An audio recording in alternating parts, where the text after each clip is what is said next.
So this document and the ones which follow now are a mixture of character references and witness statements and general proofs of what was going on. I do apologise for the quality. I'm not a filmmaker, and actually it's been far more difficult than I thought to get documents on film and have the text nice and clear and legible. But please bear with me, I'm doing my best, and I think they illustrate what I need to say.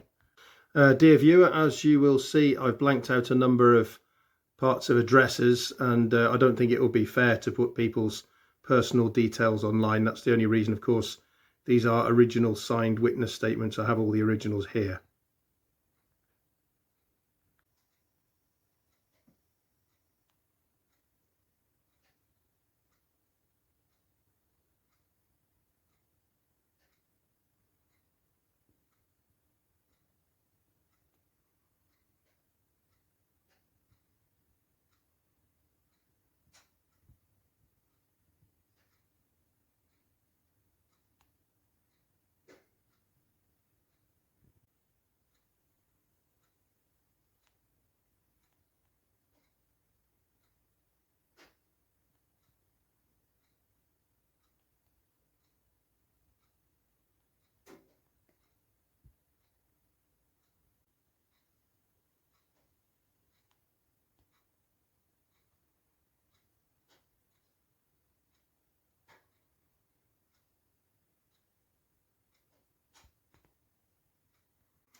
Now, obviously, some of these witness statements are, please note, from two witnesses on this sheet of paper.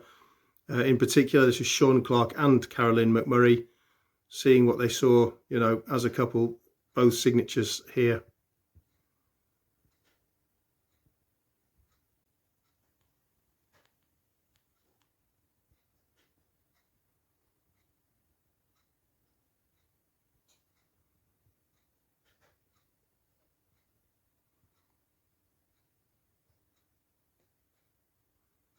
Oh yeah, this actually covers something, and just one of Caroline's mad allegations that I had a secret compartment in my bus. I mean, I've forgotten about so much of the insanity of her allegations. It was just completely barking mad, incredible.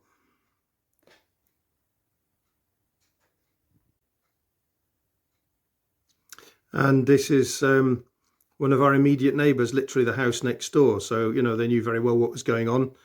And many or most of these witness statements are from immediate neighbours or adjacent neighbours, some of whom I knew pretty well, some I didn't know well, but we knew who each other were, and nodded greetings, and we all knew each other's names, sort of thing. So there was no mistake or any doubt about this. And please note the dates on these witness statements, because they are, clearly after the non-molestation order was made against me by Caroline. So you can see she was around time and time again, not scared of me, even sleeping with me, everything, blackmailing me into sleeping with her on pain of not seeing our son, for example.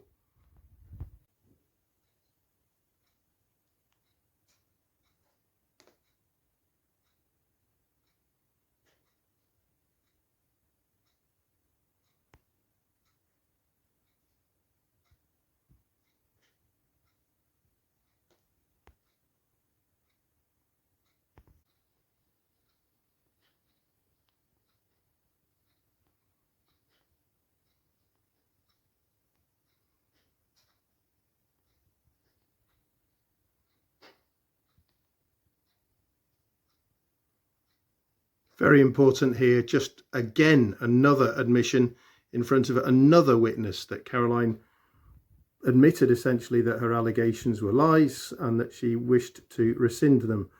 On some occasions during her visit, she would promise that she was in the process of rescinding them, had spoken to and even written to her solicitor. On other occasions, she told me that the court order had actually been revoked. So just more lies and manipulation day after day with witness after witness.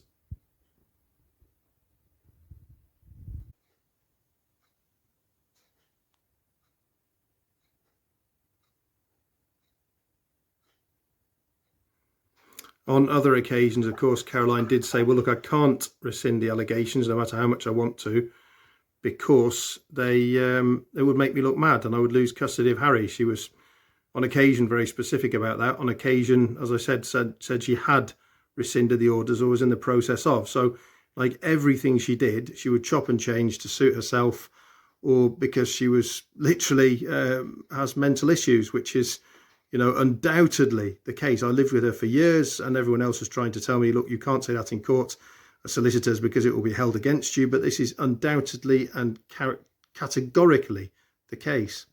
There are some statements a bit later which show Caroline's comments about her parents, which is what I maintained all along.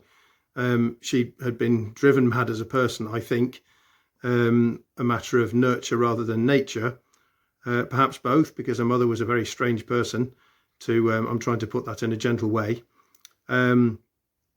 But Caroline had been absolutely abused by her parents, both of them, and by their, let's say, father's best friend, might be the nicest way to put it. But I think the inference is obvious from there.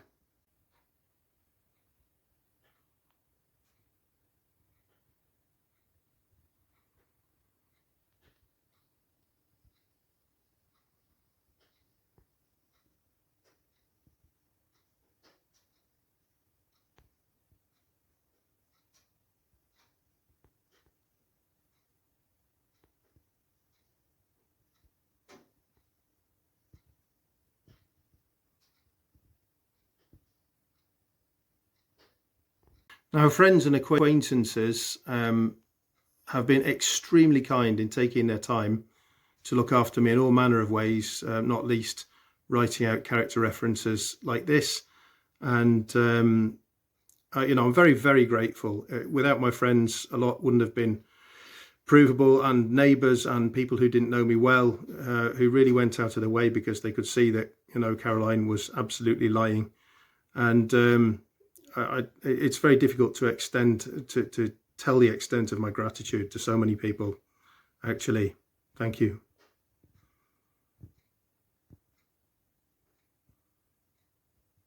Now, when I think back to how many people actually took the trouble to actually stay with me, to be with me 24 hours a day, to make sure there was a witness on my behalf, as Caroline kept coming round under various pretexts, or generally blackmailing me using our son,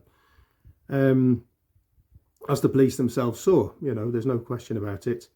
A girl can go and make any allegation she wants, absolute rubbish, just a load of words, a load of babble, just takes a couple of hours to gain control of a man, to get custody de facto, and so on.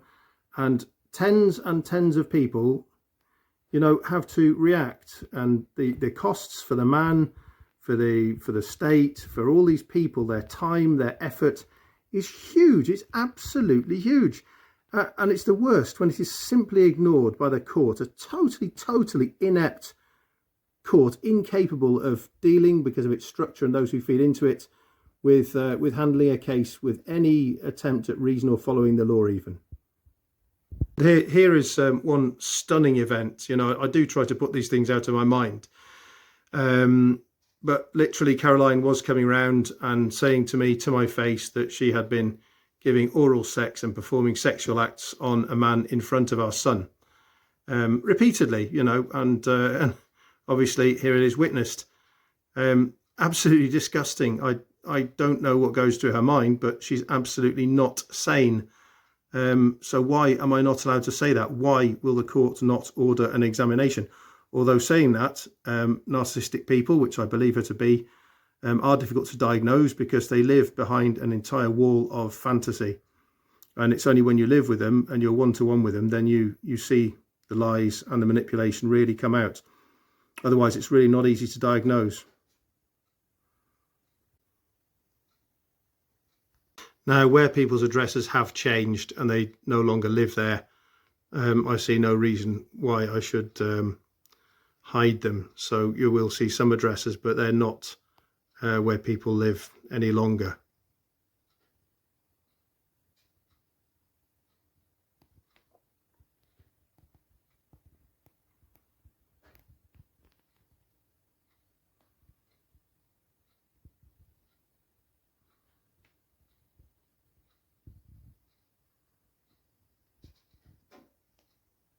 And I must say, I recall with absolute disgust Judge Robinson shouting at me in court on several occasions, calling myself a liar, calling my elderly father a liar, a man I've never ever known tell a lie in his entire life, and was very proud of it. And I don't lie either. And just to be shouted at like that, instead of him simply saying, can you prove it? Or do you have any evidence for it?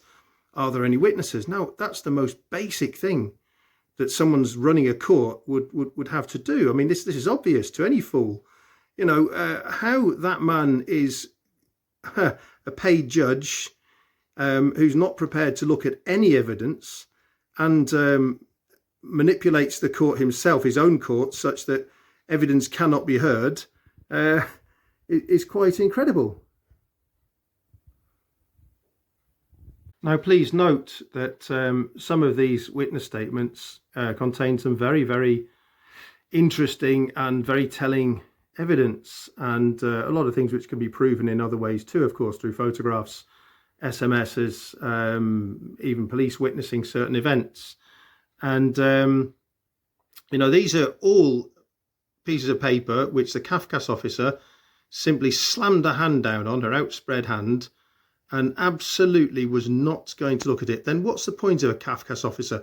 And I note again that all records of a meeting with her, although it was in a courtroom annex, a room beside the main court hearing hall, have disappeared. Her name has disappeared. I don't know who she is. I don't know if she wrote anything about me, where it is, what it might be. And, you know, CAFCAS have no records of this whatsoever. CAFCAS, of course, being the Children and Family something arbitration service. I mean, what an absolute waste of time. The first thing we can conclude from this is that they are not interested whatsoever in justice or in what's actually happening within a family or in any form of arbitration, because if you don't know the truth or even anything approaching the truth or even attempt to look at the truth, then of course, how are you supposed to mediate anything? And there was no attempt whatsoever at arbitration or mediation. Absolute zero.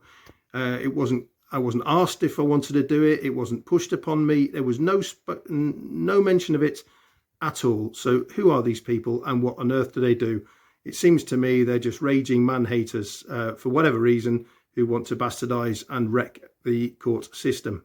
Please note the address on this witness statement. This is Anthony Oliveira, who was a former lodger at my now deceased father's home. You know, as he says, he saw Caroline lying clearly on the driveway behind my car, and yet in statements and report by Helen Ingledew, the supposed social worker, supposed trained psychologist, she says, although I told her the opposite several times and showed her photographs, she said that I lay in front of Caroline's car. Now, if you want a sort of very simple map of incompetence, well, what more do you need than that? And that same Helen Ingledew, social worker, the one who destroyed evidence and who lied in court reports, she also made sure that these people could not contact her and even could not contact and that same Ingledew, who lost and destroyed evidence, she manipulated the court by saying that she was being contacted repeatedly, being nagged, harassed. She used the word harassed, actually, by people who had no real bearing on this, what was going on, and who were totally, I'm trying to remember the word she used, but people who were not worthy of being listened to. Now, people who witnessed for me here and people who tried to get in contact with her, and I stress the word tried because she was never available. To my knowledge, not a single one of these people ever managed to get through to her. I managed to get through to her on, I think, 2 occasions after trying and trying and trying. So she manipulated the court and she asked them, the court, to tell me to stop getting people to try to contact her. Yet these were very, very important character witnesses and actual witnesses. And my solicitor had said, look, it would be a good idea to, you know, talk to her and get some information through to her. Now, these supposedly unworthy people, according to Helen Ingledew, are a mixture of some of the most wonderful people I've met on this world. People for whom I've risked my life and more times the other way around, with some of my old caving buddies and climbing friends. When you get into serious situations and adventure situations, and you learn to trust people with your life, then you form a pretty close bond. And what I mean by that is you have to trust the people you're caving and climbing with repeatedly, because otherwise, it leads to injury and generally death. So these are people definitely worth living to. These are adventurous, outgoing people who know a lot about the world. I mean, one, a doctor, and all kinds of very, very qualified professional people. One, a former policeman with an MBE, and another person with an MBE, as it happens, although he keeps it quiet. And of the women who Helen Ingledew described with some pretty unpleasant words, as people who are not worth the muck on her shoe, shall we say. I don't remember her exact words, but it was pretty nasty. Well, some of these people are incredibly well-travelled, incredibly adventurous, incredibly able people, including girlfriends of mine who she described as being vulnerable women. Well, I don't think so. Some of them are international sports people. Some of them are people who are far better climbers than I. And one of my girlfriends and I met when she was backpacking alone across China, when China was just opening up to foreigners. I mean, in the middle of the back of beyond sort of thing. So to call someone like that vulnerable, it's absolutely insulting. And all of these people, I think, were very badly insulted. And my view is she should apologise to each and every one of them personally. Now, I must reiterate that the court saw none of these documents whatsoever, because these people couldn't get through to Helen Ingledew, and because at no point was I allowed to speak or make representation because of the way the judge ran the court. Absolutely inept, telling me that I had to have a solicitor, even when I didn't want one, and nor could I find one, having been ordered to get one, effectively by him shouting at me repeatedly. So I couldn't make representation. And when I finally got one, legal aid was granted withdrawn, which left me in a real mess. And a solicitor was the worst thing I could have had, because the solicitor Debbie Knight gave me totally wrong legal advice. And this is absolutely provable in the form of Julie Niederhauser, who was witness when she said it clear as day. We had an entire conversation about it. There is no grey area. In fact, what Debbie Knight, the solicitor, had said was that we could not, or she could not as a solicitor, present pictures to the court, photographs of evidence. She said it was not the done thing for a solicitor, although we may get away with it by doing it in person. Those were her words. And of course, this was rubbish. And when I related what she said to the judge, he just laughed at me and got angry and called me a liar. And this was really, the sort of the final nail in the coffin that made me look an idiot. And yet it was perfectly true. And what he could and should have said was, can you demonstrate this in any way, Mr. Dixon? Which I could easily have done. He could have phoned her. Julie was a witness to it. For all I know, she may be a manipulative, awful person, or she may be just someone who is suffering from stress and made a mistake, or from lack of training. I don't know, but no one ever made any attempt to find the truth. And when it came to my asking various solicitors whether one could make a complaint about the judge, I was told by one solicitor the limit was 3 weeks, and by another solicitor the limit was 3 months. Looking online, it appears that it's 1 year, and this is just an example of how little solicitors seem to know, or some of them. I mean, some of them seem to be absolutely hopeless and cause far more damage than good in a legal setting, despite the vast amount of money one needs to employ them and their services. I mean, this is huge amounts of money. You can easily and normally spend over £100,000 trying to see your children as a man in the UK. And for what? What is the quality like? The courts are crap. I mean, the people, the staff in them, all who feed into them. And as I said, there were almost no one who was able to do their job at all. One exception being a lady judge who was sitting in lieu one day. And here's a very telling statement. Had I done to Caroline what she was doing to me, when I, talked to her about it, she said, "I'd have killed you." Her precise words. And okay, people say things like that with exaggeration, but she said she'd have smashed, as I paraphrase it, almost certainly her words. She said, "I would have smashed every window, broken everything in my path until I found my son. And of course she would. This is normal for a parent to want to make sure that their children are okay. This is perfectly normal. And yet the English law is supposed to be based on what the normal man would do. Well, what does someone do when a court is totally inept, social workers lie, Kafkas don't do anything to try to find any information or arbitrate anything whatsoever, and you can't see your son, you're being blackmailed, you're being bullied, intimidated, having your house smashed up, theft after theft, the police won't touch it, the court won't touch it. What does the reasonable man do at that point? You tell me.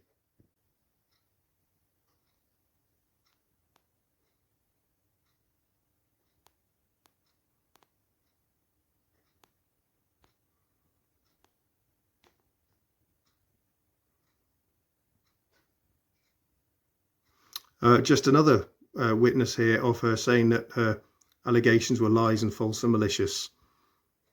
I mean, it was done again and again. She said it repeatedly. There's no grey area, plenty of witnesses, no shortage of evidence, no shortage of proof.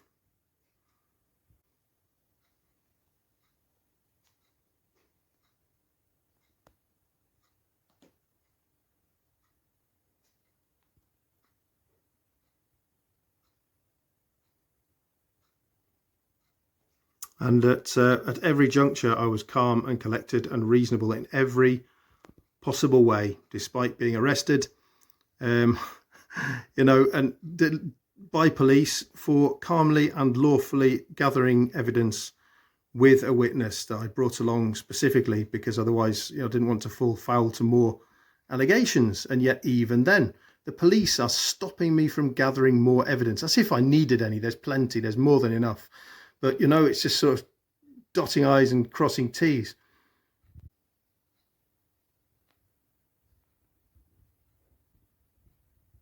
Here we go. Another strange occurrence from Caroline, saying that she had been diagnosed with depression. On another occasion, I remember she said she had been diagnosed with bipolar disorder. I don't believe she's got either of those. She may have had postnatal depression. That's very possible, and slightly prenatal too, with some of the strange things she did. But in my belief, she is narcissistic, second stage narcissism.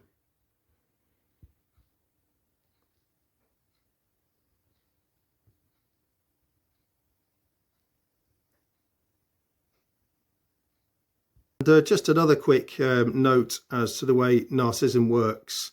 There's something which is often referred to as the victim bully couplet, where the narcissist is one moment, when it suits them, a crying poor victim, and they manipulate people by that, and they're incredibly good actors, of course, because it is potentially a reality to them. And the next moment they're an intimidating, manipulative, blackmailing bully, and they can swap from one to the other rather quickly. This is well known in psychological circles. And I've made an effort here to try to get to talk to friends of mine and acquaintances and people who've known me over the years in whatever capacity it happens to be, and ask them to be kind enough to write witness statements for me. Of course, there are tens, even hundreds of people I could have asked, but frankly, this was so embarrassing, this entire episode. It really hurts to ask people, and I'm very grateful to all these people who did take their time to witness for me, and yet there are so many more I could get that I just don't want to bother with this sort of thing, because I think there's more than enough here already.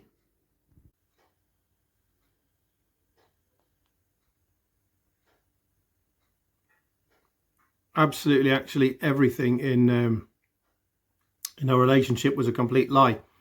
Caroline had lied to me for years about the amount of money she was making. And again, there was just no reason to do that. We had a small house, but a very nice one, and everything was comfortable. I worked like hell, but my company was growing. And at the point that I left Caroline, I was doing extremely well. And unfortunately, she unraveled and destroyed absolutely everything, because I could have bought each of my children a nice house simply from hard work.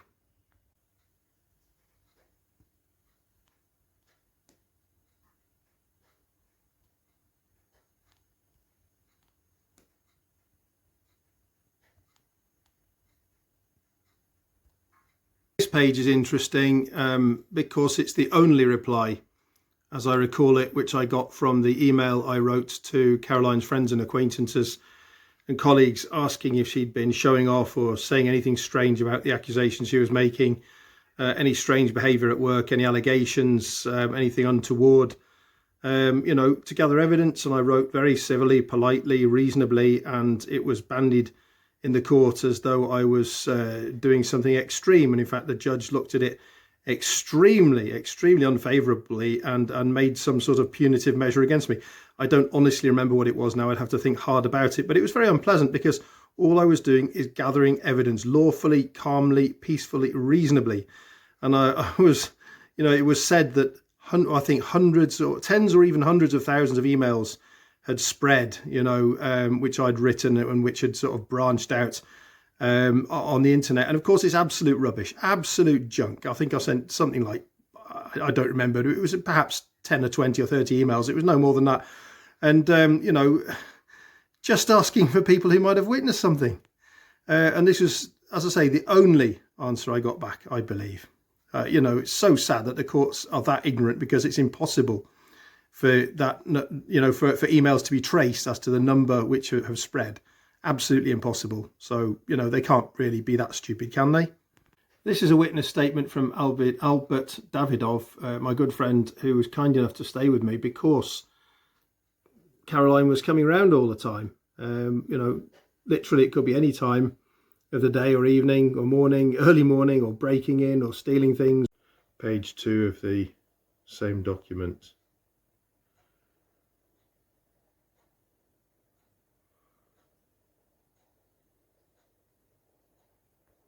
Yeah, and finally, here's a statement by my lovely Russian friend, Lucia, who lived together with me for 12 or so years and has known me for many, many, many years, about some of the goings on with Caroline. Quite incredible and painful to recall. Actually, I do try to put a lot of it out of my mind, thinking of the amount of pain that young people and children have suffered. Yeah, this is the document signed by Caroline. She wanted me to go to the top floor of my father's house, on the second floor, which I did, to make this document, to type this document up so it was all neat and tidy and official looking, for her to sign. And at her request, saying that she wanted to withdraw the non-molestation order, and she wanted us to get on well as a family and look after our son properly as a couple and all the rest. And she kept chopping and changing her mind up and down, all very silly, but you can see bits that were crossed out. Those are things she originally wanted in there, and it is witnessed. My father witnessed it. And this is the same evening where she was literally chasing me around the whole house, and lying outside on the driveway. And you can see here's another copy, because we signed several copies, so it's not as though it was done under duress. There were plenty of people around that evening. She was chasing me around. She was hardly scared of me. And you can see that where she signed it is slightly different. That's a photocopy of the same one, I think. See, there's another original signature. That's an original document, and you can see again bits crossed out that she suddenly decided she wanted to do. So it was a real mess about, up and down, just playing me around, but blatantly not scared of me. That's the thing. And blatantly admitting that every allegation she made was a lie, time and again, witness after witness. And here are emails from Caroline's lover. Nothing has been changed whatsoever. This is the original text. And I was able to extract a number of emails before they disappeared because I knew Caroline's passwords. And here we are. Here are the conversations that prove she was off having an affair. There's no question about it. It shows who, when, where, the whole thing, traveling to Spain, etc., etc. But we do get into some interesting points on here. I'll show you the whole document first, and then come back to the important points where I've mostly made notes.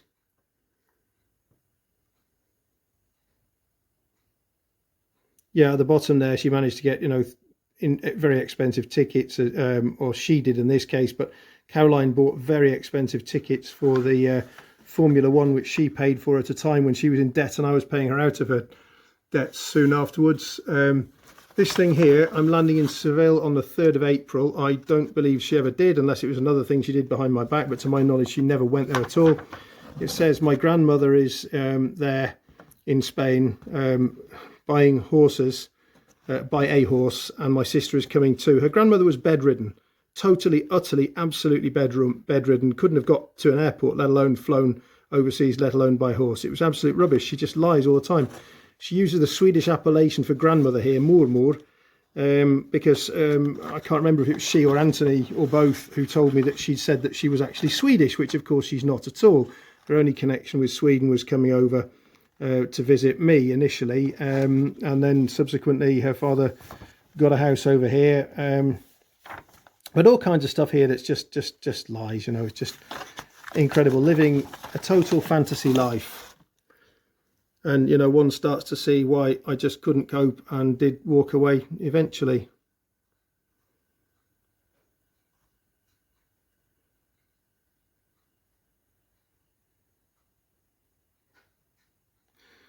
Here she talks about, is Edward a good sleeper? She's referring to our son Harry.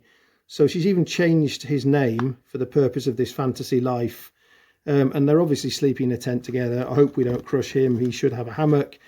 Yeah, and whenever Caroline went on her affairs, you know, she always denied that she was living with me in a relationship to Anthony, you know, as he said.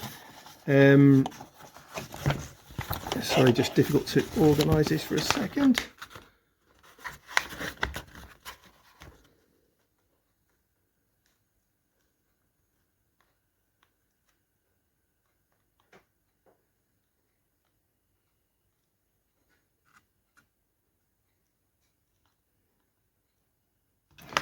Here she's contacting Anthony again. She claimed no contact with him as we tried to patch up our relationship after she'd had her first affair.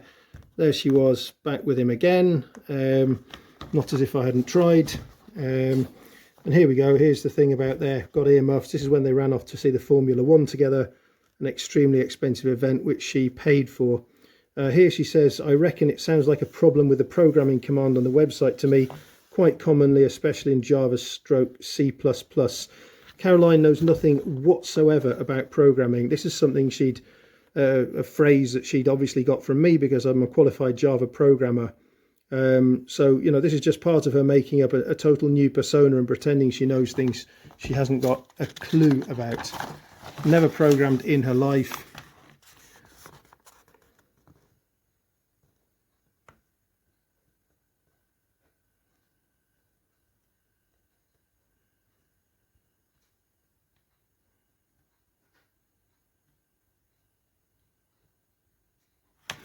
Now she talks about Russia, she going to Russia, and she told in another email I saw about her trip to Russia, and here's a reference to it where Anthony says, have fun in Russia. She's never been to Russia. She's never booked a flight to Russia. She's never been near Russia. She knows nothing about Russia apart from what I've told her because I've been there an awful lot. Long time ago, of course, but nevertheless. Here we go. Julian turned up yesterday. I think my patience has just about expired. How come I have such bad taste? At the point when this was written, she was living with me. There we go, 16th of May 2007. Yeah, we had a house together and a family and a son, and you know, there you go. What more proof do you need, kind of thing? But one of tens, hundreds.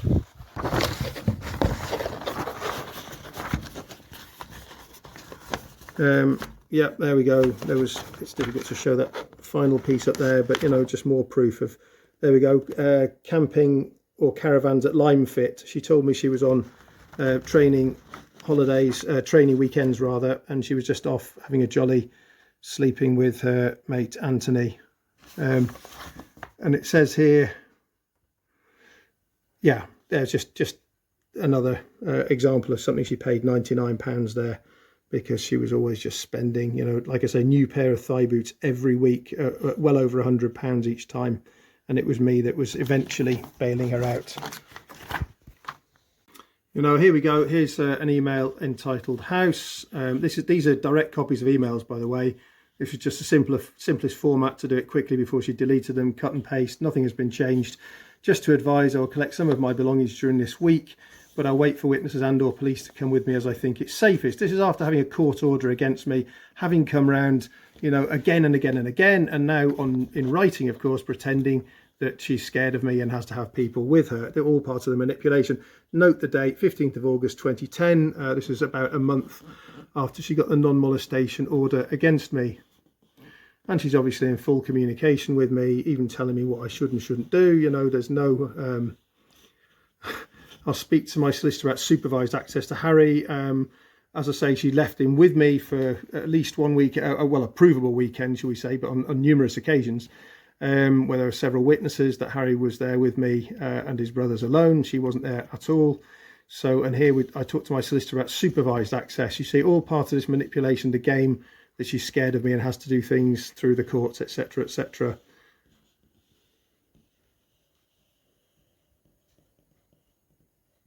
And, you know, Caroline has repeatedly accused me, and certainly will have told Harry, that I didn't bother buying him Christmas presents. In fact, she would specifically say, get Harry what he wants for Christmas, I'll make sure he gets it, I will buy him a Christmas present. She would throw it away, literally, and tell me quite happily and openly, you know, just to manipulate. Didn't care about hurting Harry, as long as she was causing pain or disruption in my life. You know, there aren't words for people like this, really. And she's not the first woman to use and abuse her children, to say the very least. Now, here's a reference to this fictitious character named Mariana Drobkovinka. I mentioned that she made contact on Facebook with various messages. And I recognise this name, of course, because it hasn't been done correctly using the Russian patronymic system. It's nonsense. My old girlfriend in Russia was Mariana, and Drobkovinka, she married a man called Drobna, surname in America. So that's obviously where it came from, and it was a very obvious and silly deception, but I played along with it for a little while. But you can see that she was making up another persona simply in order to contact me. This Drobkovinka persona was deleted pretty pronto off email, but it was witnessed by Julie, and as I say, I've got, well, you can see I've got all the printouts here of the various messages, and, you know, obviously using sex, constantly referring to sex for whatever reason, whatever's going on through in her mind. I don't know, I don't understand it, but you can see it's a sexually alluring message, a sequence of messages. Yeah, just a continuation of these really ridiculous and sexually alluring messages that Caroline was sending. Now, no one else, well, very, very few people in this world know that I had a girlfriend called Mariana in Russia, let alone that she married a man whose surname was Drobna. In fact, I don't think any of my friends or acquaintances whatsoever know that.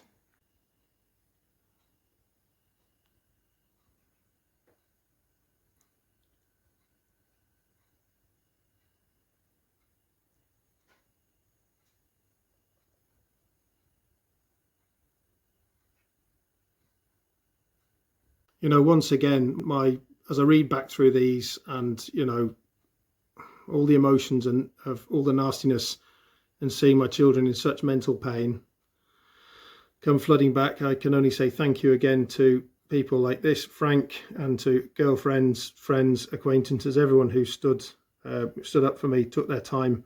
And again, my mind balks at how incredibly stupid and how blasé and mean the courts are, and how sexist against men, that one woman can come in and make a load of allegations and put all these people to so much trouble.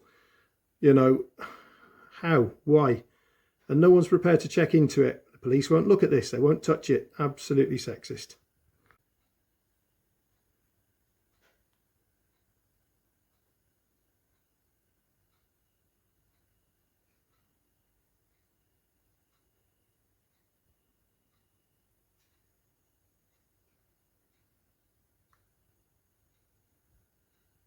And of course, a massive thanks to Albert and my girlfriend at the time, Julie, who stayed with me for months and months on end, you know, over a year in the end, I think. because they were important witnesses, and spent hours going back and forth to court, writing up reports. I mean, it takes huge amounts of time, because you've got to get everything right. If you make a mistake, it'll get pointed out and they'll say, well, how can we trust the rest of what you've written? Everything has to be absolutely right, and all it takes is some allegations, nothing else. So massive thanks to you, Julie, and to Albert, and to my girlfriends, female friends, everyone who even came to stay when Julie and Albert weren't able to stay because of work commitments. Other female friends came and stayed overnight just to protect me, nothing else. So there's a witness with me 24 hours a day.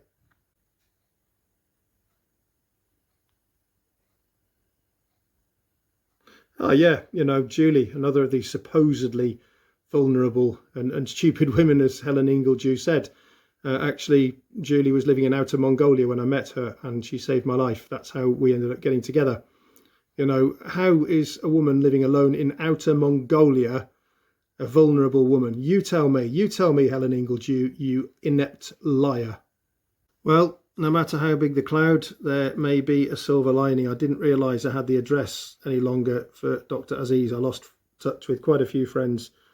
I was in quite a bad way for some years, and didn't keep in touch with people who I've known all my life and who I have so much respect for. This was Dr. Aziz, family friend for many years, wonderful man, and very kind in giving me a character reference, taking his time, and I'm supposed to be this incredible racist and race hater, according to Caroline. That was one of her allegations. Another piece of mudslinging, just part of a character assassination, nothing else. A character reference from some old friends and someone I respect very much, a man who taught me potholing as he taught so many other young people, and got them out of unfortunate or limited family circumstances to enjoy their time engaged in a very, very interesting sport with so much to learn, and making new friends, and with camaraderie and building a trust for people. Mick brought me into an entire new world, and his wife has always been very, very kind to me. We've had great times, all of us, and my thanks to them as well.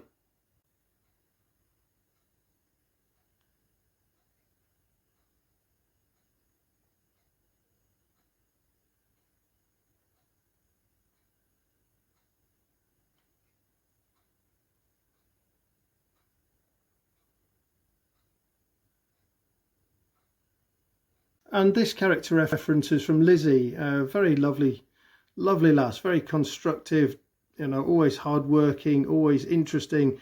We went off picking mushrooms together in the park, and we came back with some mushrooms, and we cooked them up as you should do, correctly. And Caroline came into the house, broke in, I think that evening or a couple of evenings later, and then said that there was a pot of, I don't remember how she described them, magic mushrooms or drugs cooking on the stove. Absolute rubbish. As the park ranger can bear witness, we were on a mushroom picking course in the local park at Buchan Park together, and had a really nice time. Oh, and by the way, Liz is half African.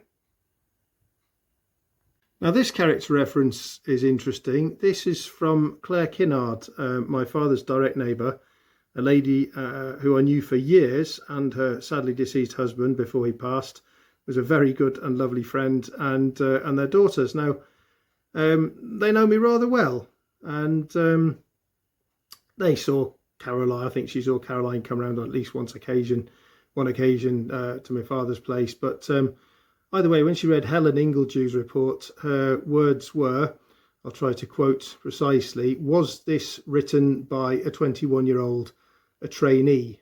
Because the report that Ingledew wrote was so juvenile, so childish, and it was obvious that assumptions were being stated as facts.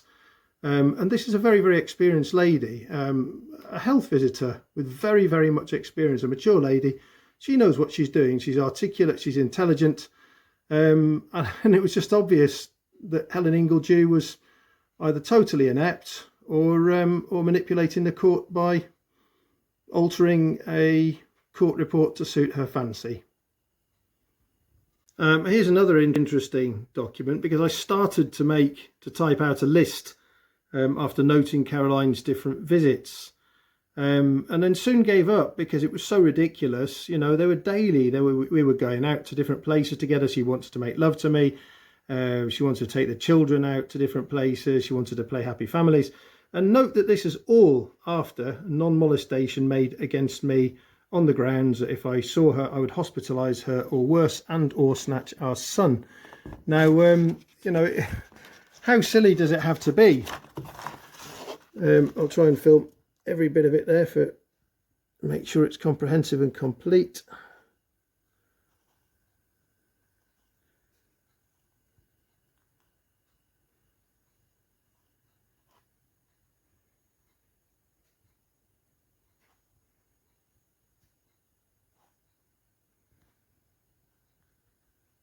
And very important to note that it was after these visits that she went into court and asked for an adjustment of the court order to make sure I was banned from certain parts of Gatwick Airport, because she was mortally scared of me.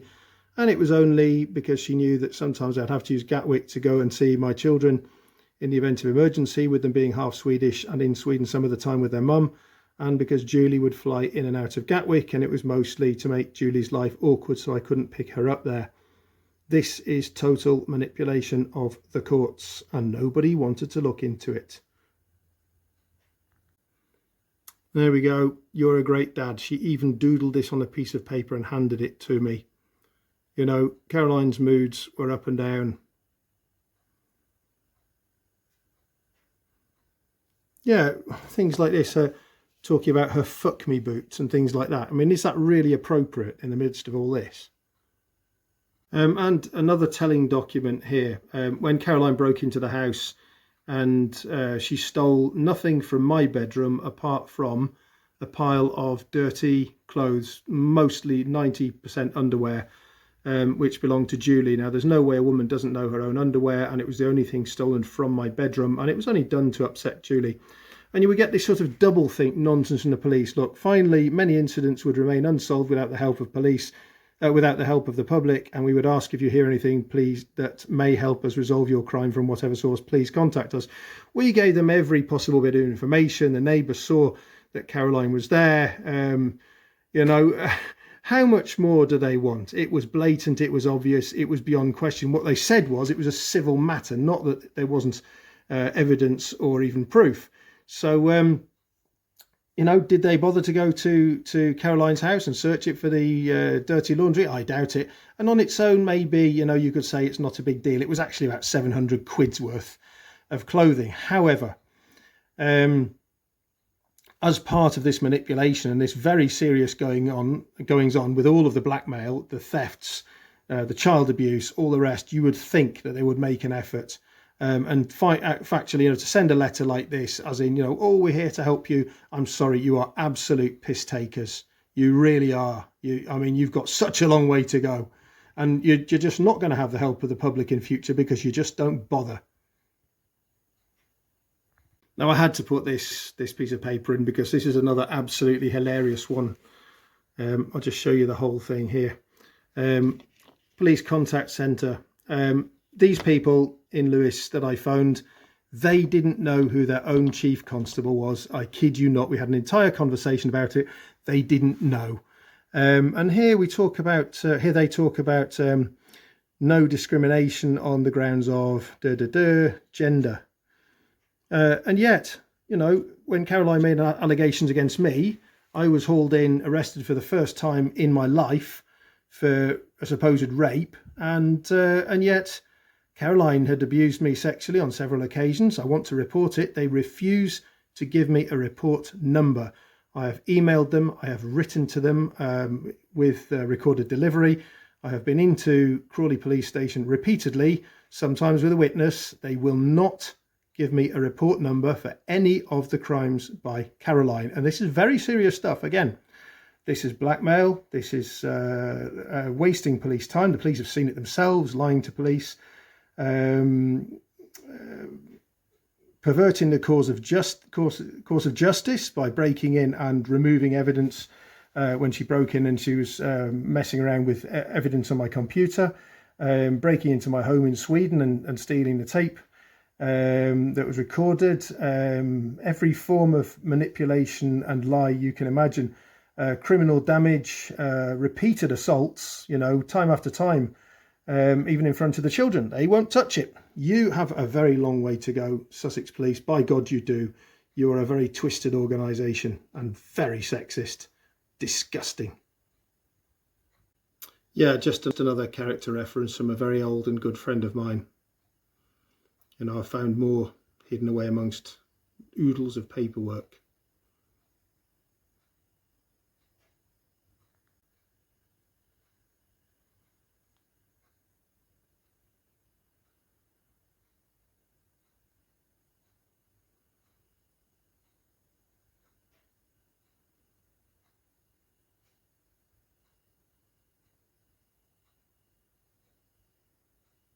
Yeah, so this is the firm of solicitors who gave me the totally wrong information.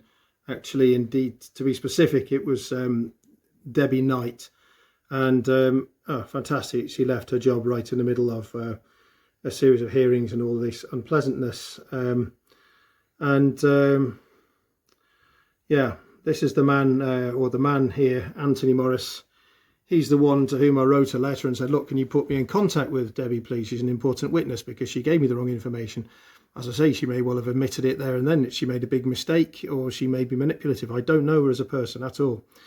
And I said, look, I've been in a really, really bad way, unable to work, and my life's in a real mess because of all this nastiness. This is quite serious, you know, I'd like some reasonable help kind of thing. And he wrote back with a letter which I classify as blackmail, because for a short time after I was made homeless, my business was removed from me by all these goings on. You know, it's just impossible to run a business with all this happening. I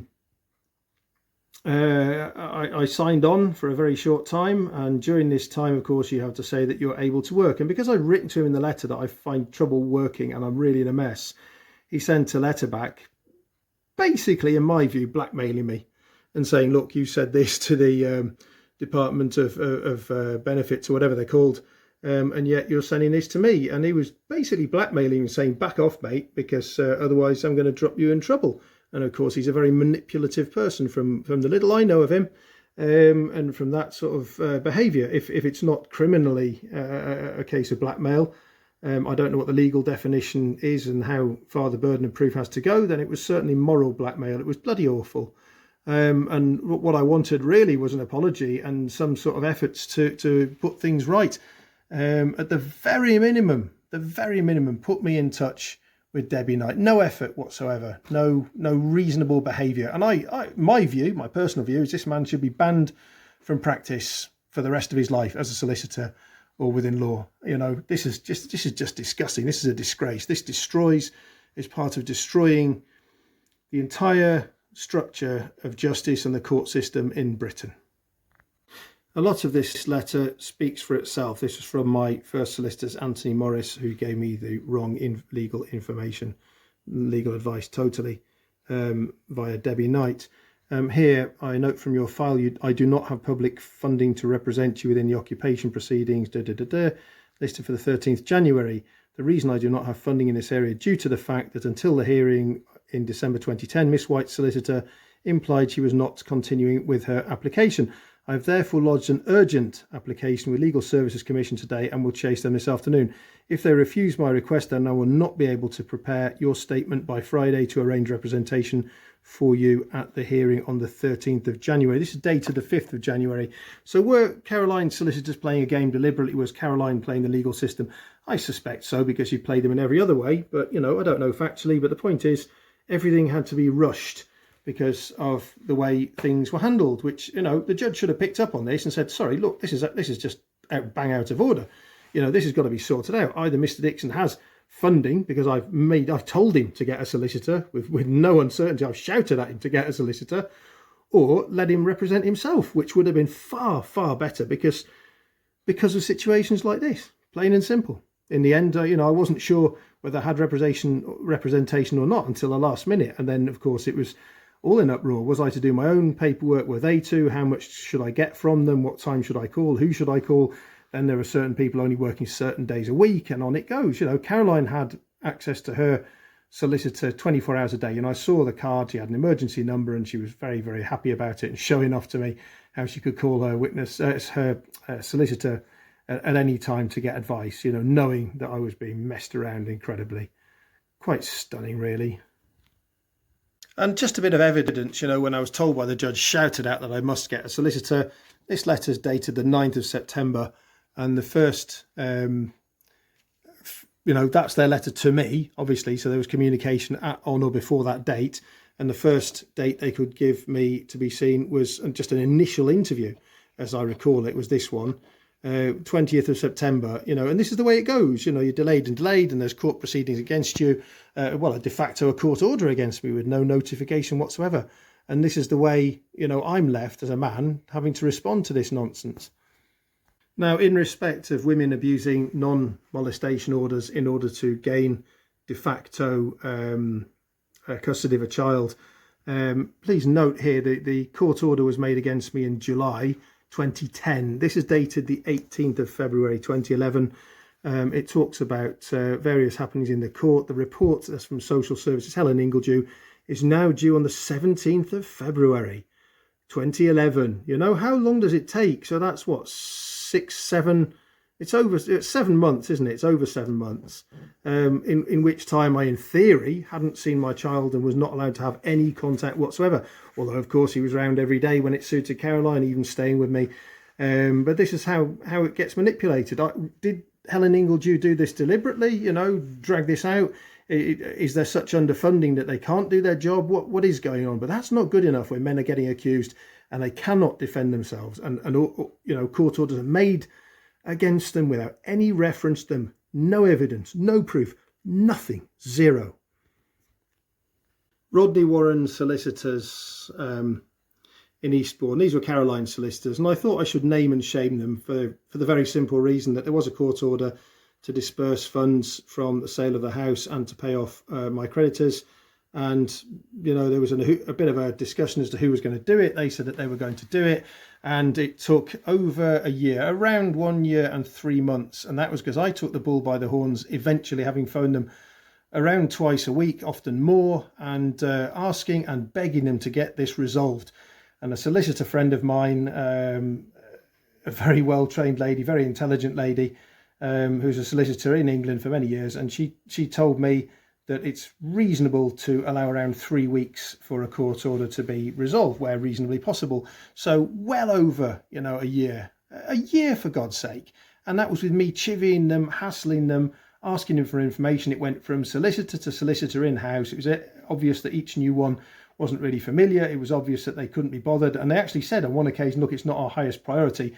Solicitor speak, for sod off, we're not really interested. So, you know, I say that's contempt. I say that's absolutely contempt of court. That's for a judge to make their mind up. But this was just disgusting. And again, you know, my life is in limbo. Everything in my life, my financial situation is in limbo because they couldn't be bothered to do this job that they were ordered to do. Nor actually then to allow me to do it or give me the information. I did employ a separate set of solicitors with the idea that they should disperse the funds so that no one can make any allegations against me.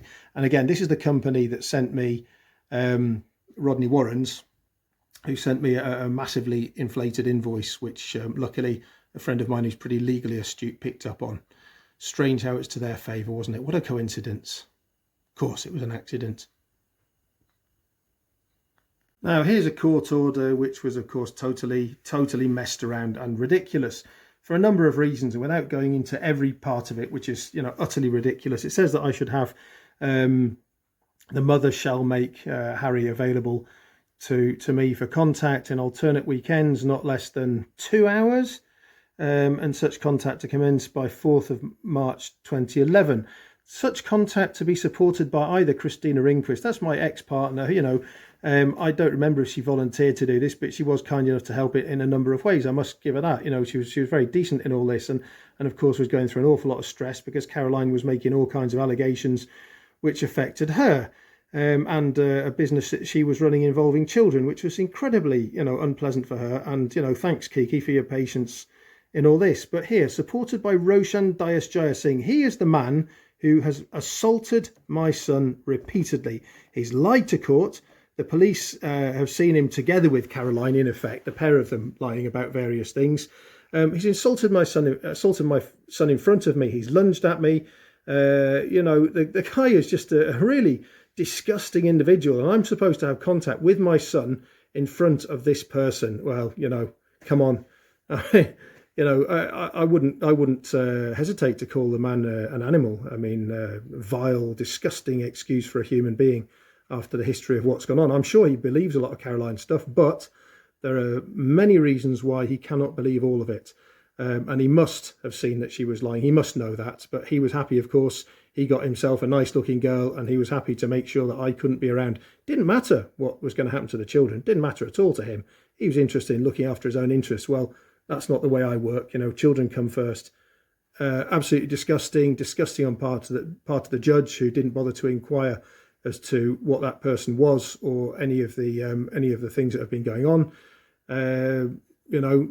It's just a sort of standard order that they write out without any thought at all, and it's quite pathetic.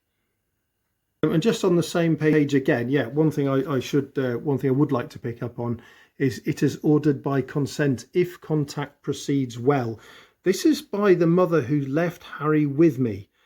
There's no question about it. Enough witnesses. She's been round with him repeatedly. All it means is she wants to be able to manipulate it. She wants to be able to use Harry and to say, oh, this went well or didn't go well, in order to control anything I do and to hurt me using Harry, and to hurt Harry to abuse me. There's no grey area. That's what it's about. This is absolutely normal for women. Not all of them, but a very, very large number. And it seems that the court are not interested in investigating this. The police aren't. The social services aren't. The courts aren't. Who do you turn to? What does the reasonable man do? This is the piss take, the absolute, sheer, utter, unmitigated piss take that is the ineptitude of the British court system. This is page 2 of that same court decision. There shall be telephone contact between the father and Harry, not less than 1 per week. Caroline never, ever once did that. She'd bring Harry round. I don't remember a single time, apart from in July, I think. It was witnessed a few times that she just rang up with Harry begging to see me. And she said, if you don't do exactly what I say, not only will you never see Harry again, you'll never even hear his little voice again. Her precise words. But later on, after this order was made, not a sausage apart from actual physical visits. And here, what does it say? Attend a parenting information program. I mean, come on, for God's sake. Caroline's intelligent enough. There's definitely no lack of intelligence there. I'm not saying she's a nice character, but she's not stupid, that's for sure. She had the court and the police and everyone else wound around her little finger. But how patronising. These people push their way into your lives, which would be sort of okay if they were even half confident, even a smidgen, even tried. They're not competent. They're not even remotely competent. They shouldn't be allowed near children. I mean, really? So here we go, quite ridiculous again. First of all, another court order. Judge Robinson, Mr. Intelligent himself, the court order dated 2nd of March is discharged. In other words, there was no contact order any longer. The issue of an order under section is adjourned, generally with liberty to restore. In other words, you've got to go and pay loads of money and prove loads of things if you want to see your son, Mr. Dixon. You throw money at us, we might just let you see your child. Detailed assessment of publicly funded costs. My God, that's what it's all about. It's about ka-ching, ka-ching, ka-ching. And here, on learning the circumstances whereby the respondent father is abroad and has not seen Harry for about 10 weeks, I would have to think about that carefully, but I don't believe that's the case. It depends on the date that Caroline met me at the Country Gardens, Wakehurst Place.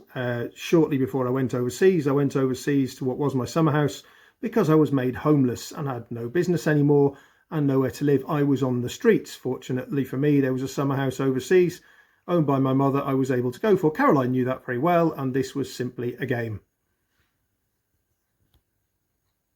Yeah, here's a letter that I wrote to the judge, having not enclosed them in one letter. I enclosed them in a separate one, the photographs of Caroline smashing up our home, and there's a letter that shows me referring to it quite clearly. And this is a court order made by a lady who I will never forget. And strangely, I forgot her name, which is, I don't know, a strange quirk in all of this and so much going on in my mind, because the lady herself I will never forget, and what she did I will never forget, those moments when social services tried to take our son from us completely.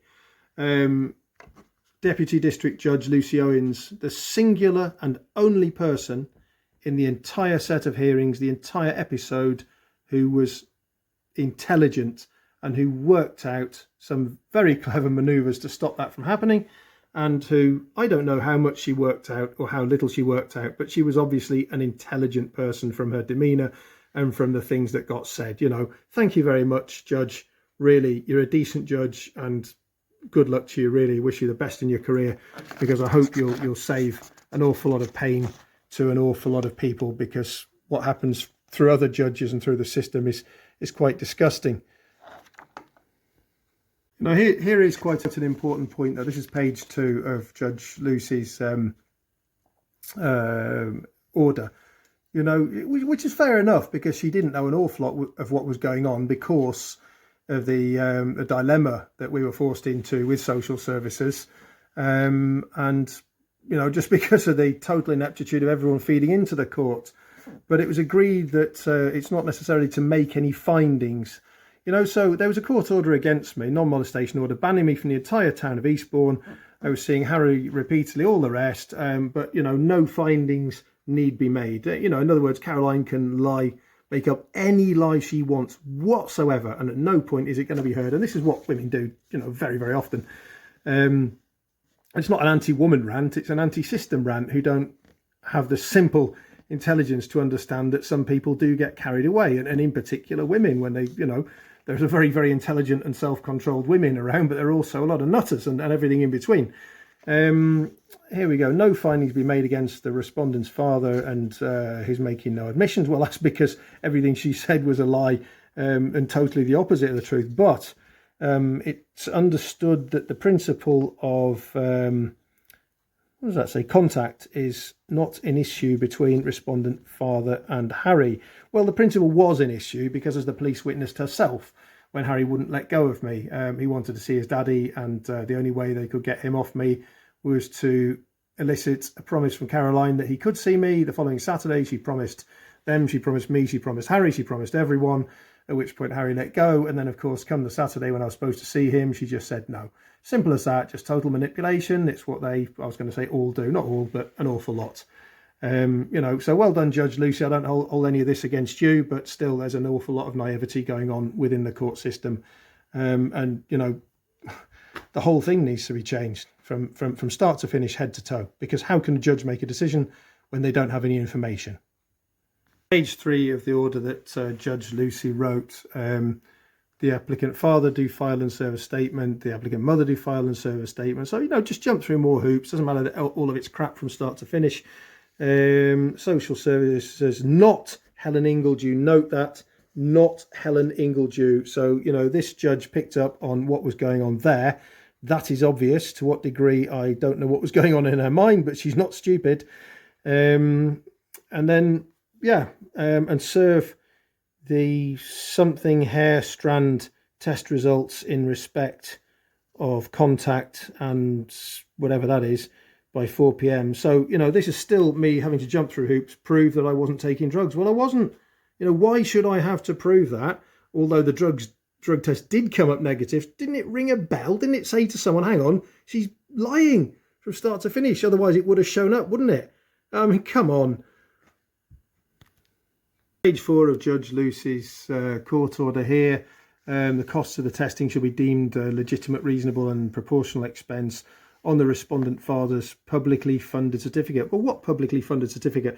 This is something she couldn't know either. I was given and it was revoked, and I ended up paying a vast amount of money again and again, even paying for 13 hours of Caroline supposedly crying down the telephone to her solicitor, who is not a counsellor.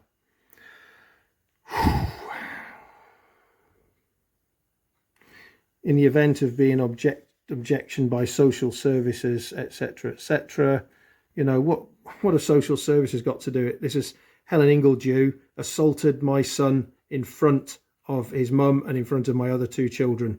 She assaulted a 3.5-year-old. You know, and yet she has something, presumably some say, although it does say specifically not Helen Ingledew for a particular part of a report. I don't know if that's a blanket statement, but you know, she might have made me jump, Caroline. She did, made me jump through all kinds of hoops and made me look an absolute fool and an arse and all the rest. But she did to you too, Judge. She did to you too, Judge. To the police, to social services, to a lot of you. She had you round her little finger. She had you jumping up and down. You muppets. Yeah, just coming back to Judge Lucy's orders for a second there. Paragraph 10. The matter to be something for review as via the Children's Act application, 31st of January 2011, to be listed, I think, a Kafkas day if possible. Well, I never saw Kafkas. You know, apart from the single time when a Kafkas officer slammed a hand down and didn't want to, on the pile of paper, the proofs that Caroline was lying, and wouldn't speak to me in any other way whatsoever, just glared at me like a piece of muck on a shoe. I never saw a report by them. I never saw a piece of paper for me or against me by them. I never saw an investigation by them. I never had contact with them. Absolutely zero. What the hell? Who are these people? You know, who are they? What do they do? Are they paid by the taxpayers' money? Because it would seem so. And if so, why? And if so, why are they not doing anything? You know, are they in cahoots with social services? Are they totally separate? I don't know. Was never given any information on it whatsoever. But what I can tell you is Kafkas were well, had to be a man-hater, didn't it? Refusing to speak and slamming a hand down on evidence and not doing anything constructive, reasonable, you know, nothing, zero. So, you know, who are these people? This is actually quite frightening. Oh, this witness statement I hadn't seen for a long time. Again, lost amongst a lot of paperwork here. Caroline came round with, as usual, with, where is he? A friend of hers, Roshan, her boyfriend, the guy she was living with, and then telling the court she was living on a friend's sofa. You know, come on. This is the guy who, having signed his support and made a supposed false witness statement for Caroline to obtain a non-molestation order so he could stay with her, kind of thing, with no care for Harry or for the children. This is the man who literally drove her up to meet me and left her with me on a dark night in Waitrose. And she used his car on other occasions. He can't not have known she was coming to see me. You know, and the man who assaulted my son repeatedly. And telling our neighbour Julian will be arrested for rape. I mean, for God's sake, I didn't know anything about this. And actually, you know, Caroline started up, as she did with everybody, she started up on a hatred campaign against Ash. I mean, Ash is a lovely character. I've known him for years, and his son's a great neighbour, brilliant, and used to help each other out with all kinds of things. And again, you know, I'm supposed to be this race hater, you know. I mean, Ash, you can probably see from his name, Arshad, he's of Indian extraction, you know. And I don't know, it's difficult even to speak about this, because it's like, when something is so ridiculous, how do you answer it? I mean, the day that Caroline broke into the house and smashed it up and stole loads of stuff, there was a load of boards which I was going to line our loft with and never had time to do it with all this nastiness going on, because I was always improving the house, you know, and I'd said, well, you know, they're set aside for Ash, and I told Caroline that. She knew that, and she said that when she came to the house, Ash was there, and all he was doing was trying to sponge things, and started off with a character assassination against him, you know, which is nonsense. The only thing he asked for was what I asked for him to be given, you know, totally my own volition, as those boards, because if I wasn't going to use them to line my loft, I wanted him to have them, and he'd always help me out with things whenever he could.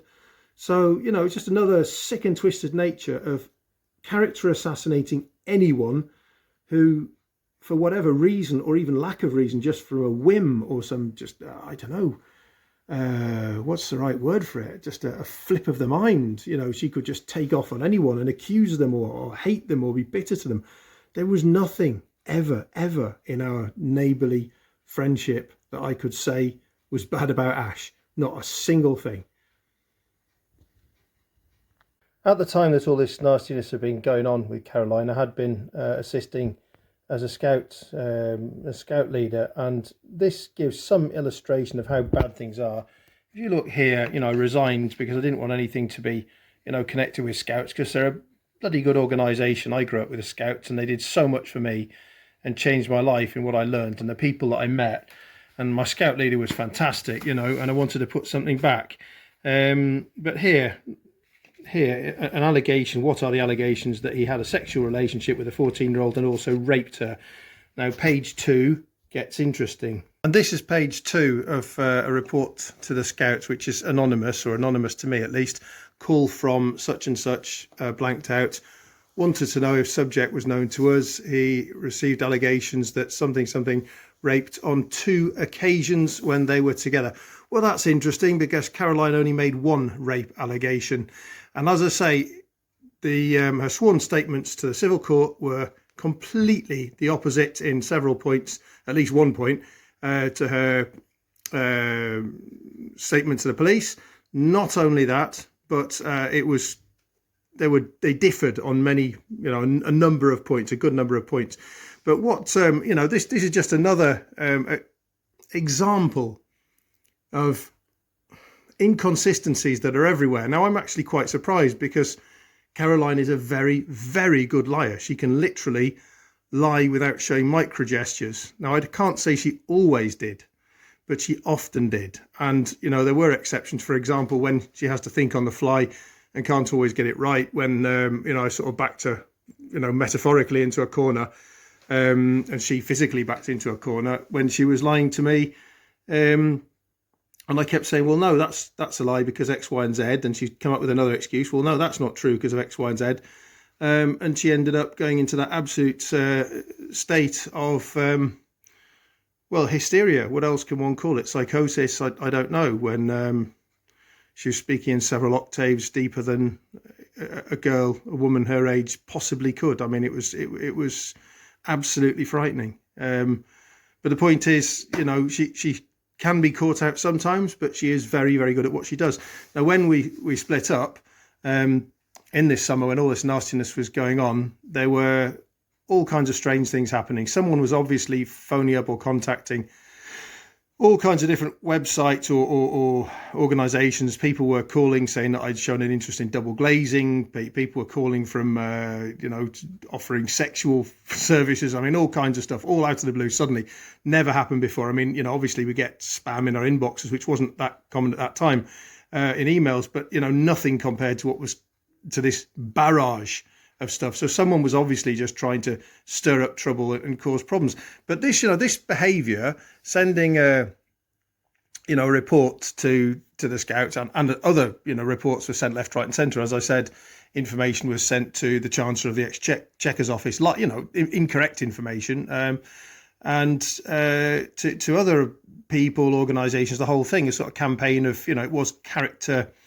What's it called now? Character assassination and disinformation, misinformation, but quite deliberate. There's an entire sort of pattern of it.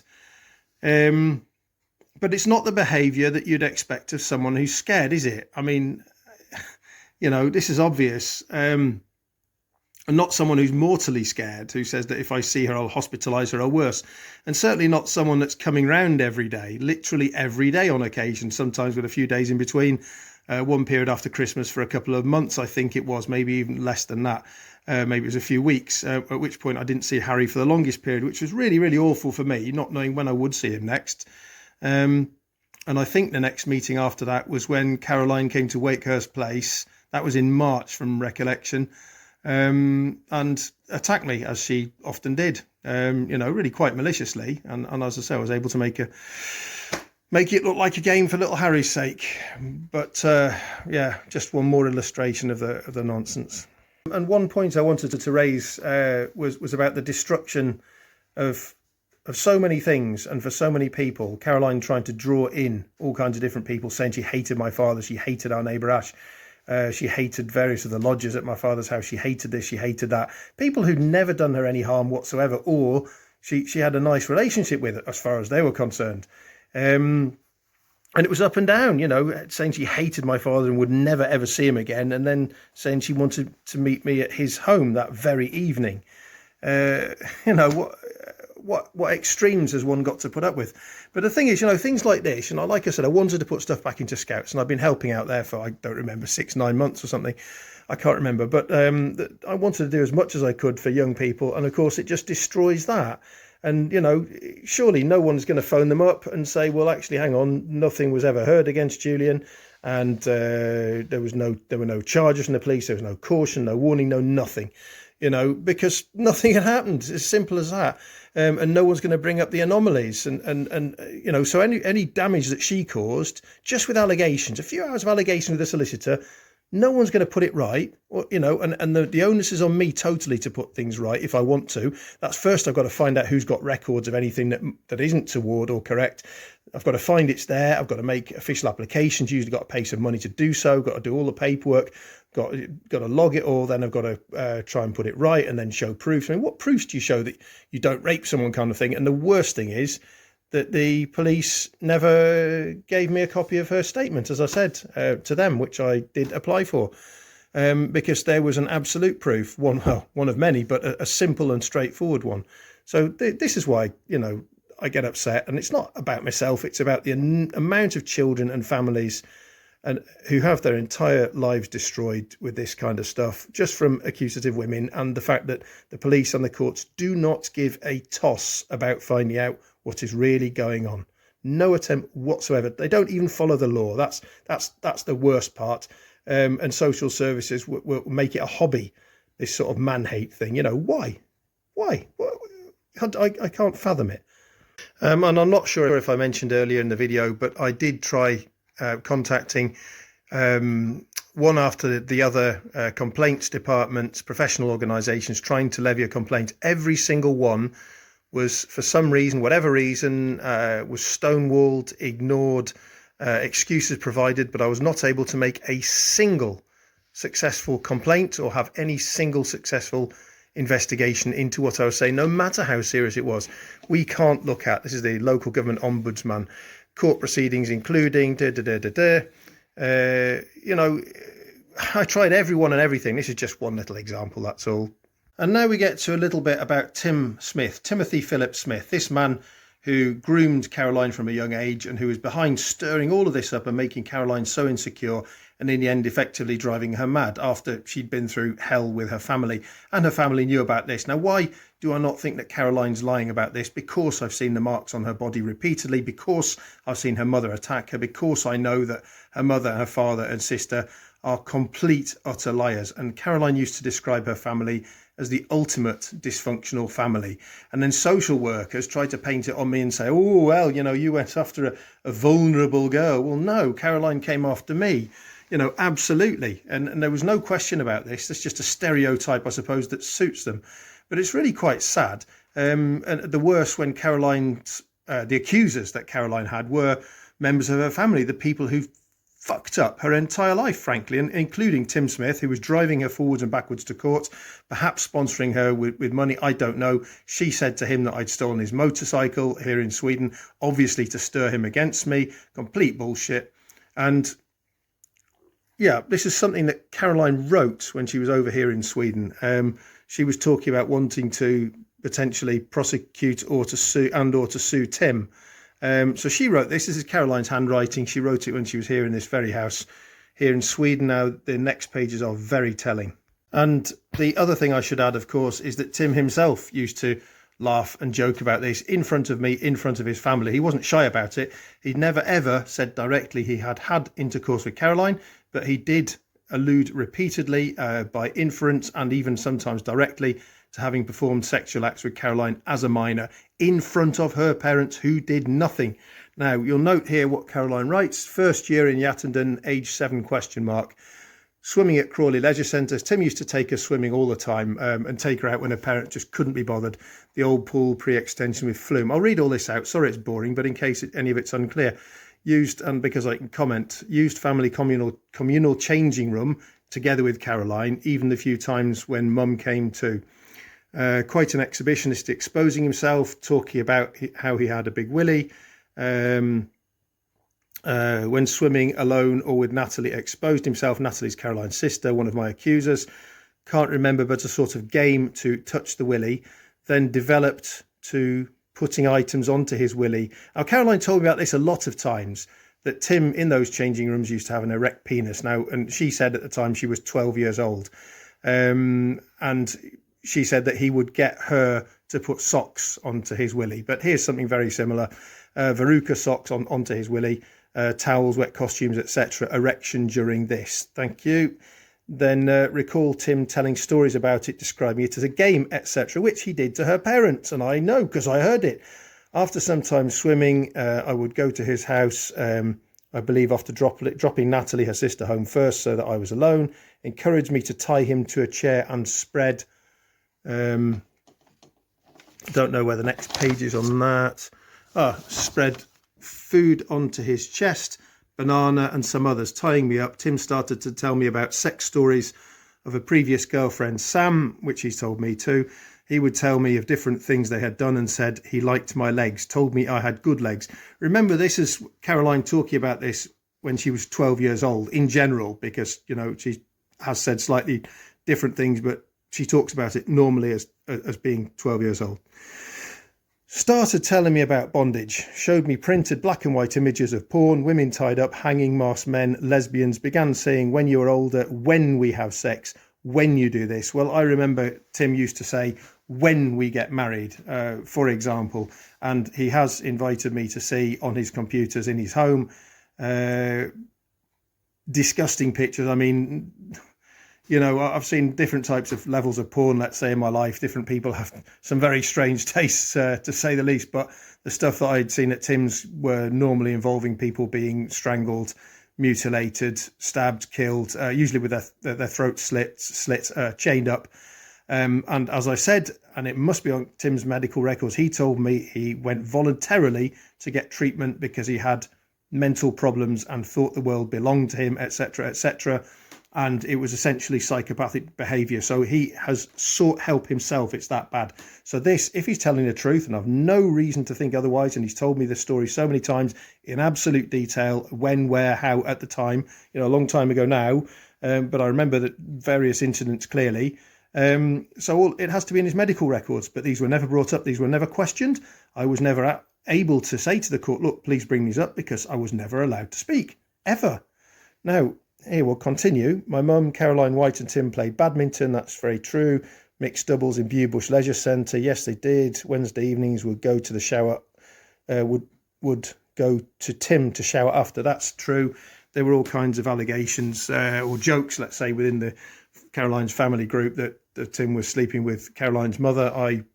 I can't say for certain. I never saw them have sex, but I would be very surprised if they weren't, judging by the fact that they did often have showers together naked. And I know that because Caroline would shout for her mum, and she said she was in the shower, she and Tim would shout together, and it was just evident, obvious from everything going on that they were in the shower together. And this was again and again. It wasn't just once where it could have simply been a mistake.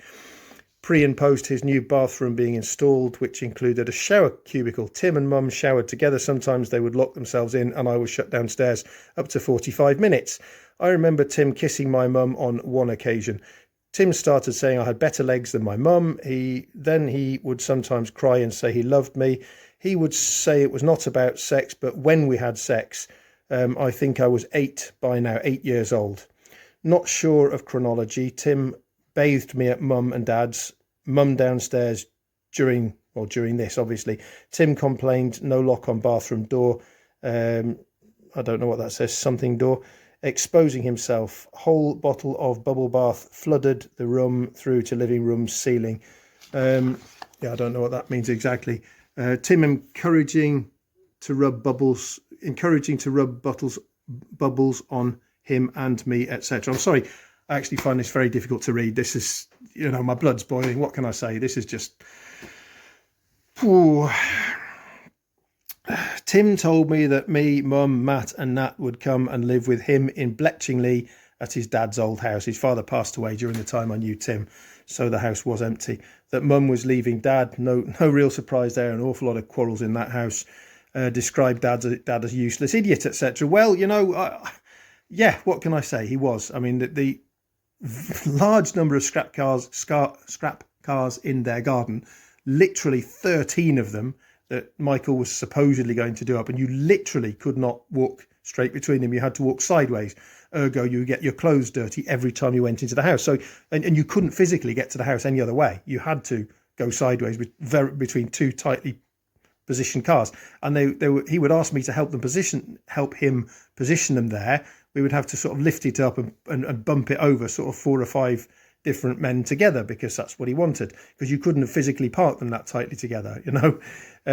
Tim would, this is in a small suburban semi-detached house, and you know, moderately small garden. Oh, Tim would, so my point is anyway that Michael White, yes, he was totally, utterly useless, selfish, a liar, lazy. I could use all kinds of expletives. I didn't hate him. I just thought he's a kind of person best generally avoided. I did employ him repeatedly when he used to cry that he couldn't pay the mortgage and that he was desperate. Yes. So yes, you can say I'm a fool, but I always did my best for the whole family. You know, it's just part of being reasonable, in my view. Tim would tell me he enjoyed being hit and encouraged me to slap him. It turned him on. Told me he was good at sex, back-to-back sex, no break. He told me what exes thought of him. He liked stockings, would say he liked it when I wore shorts stroke skirts. Tied me up to try and escape, and, well, another game in inverted commas. He was trying to make it look like a game, evidently. Took me badger watching, Sam, David, Woody and Danielle. This person is a registered schizophrenic. This is his girlfriend, who he slashes with a Stanley knife. I'm not going to name those people. They have nothing to do with this, but I know who they are and I've seen it going on. Not very nice. This is the group, the clique that hung about together. I started puberty in the pool. I think she's showing, referring to websites that he probably showed her. It's not clear. Rotten.com, thehun.net. Kissing me when I was pregnant. I've never actually noticed that before. Yeah, so that's gone through this piece of paper, but I think it reasonably shows what I have to say. This is my second set of solicitors, Valerie Boots, who she didn't make any mistakes that I'm aware of. She didn't do terribly badly, roughly speaking. But I think a lot more could have been done with the extremity of what was going on. I think I was just trying to be very cool about things, and had to be. I couldn't make any accusations, because any time I did, it was held against me in every possible way. When I said I was innocent and tried to demonstrate it, social worker Ingledew said to me, I was being, in her report in writing, I was being combative. For example, every time that I tried to shout it out of turn because I was never allowed to speak in court, the judge would shout something at me and make some form of punishment against me. And even shouting at me that I was a liar, and shouting at my father that he was a liar, even when it was absolutely provable in my father's case through paperwork that he was telling the truth. There was no possibility of any doubt. So, you know, that judge, I don't know what to say about him, because I could get into some pretty foul or colourful language. You know, but here's just an illustration. My legal aid certificate is suspended. You know, I cannot arrange for representation at the hearing, as you are not covered for your legal costs. Please be in court for 1:30. So as far as I knew, I had a solicitor. Once again, suddenly I didn't. Now, whether this was Caroline telling lies to the Chancellor of the Exchequer's office, who are the people behind legal aid, I don't know, or whether it was other sorts of meddling, if it was bureaucratic errors, if it was changes in legislation that weren't accounted for, I don't know. Now, this letter really is interesting. This is another letter, second page, I think, of the same letter. Anyway, it's around the same time. 6th of June 2011. I attach a copy of the final order made by District Judge Robinson. Your contact order has been discharged. And there was a court order subsequent which said, because the respondent father, paraphrasing now, the respondent father hasn't been in contact with his son, and not that I was told generally that I could be, certainly not that Caroline ever did according to any form of plan, although she just turn up randomly whenever she wanted to.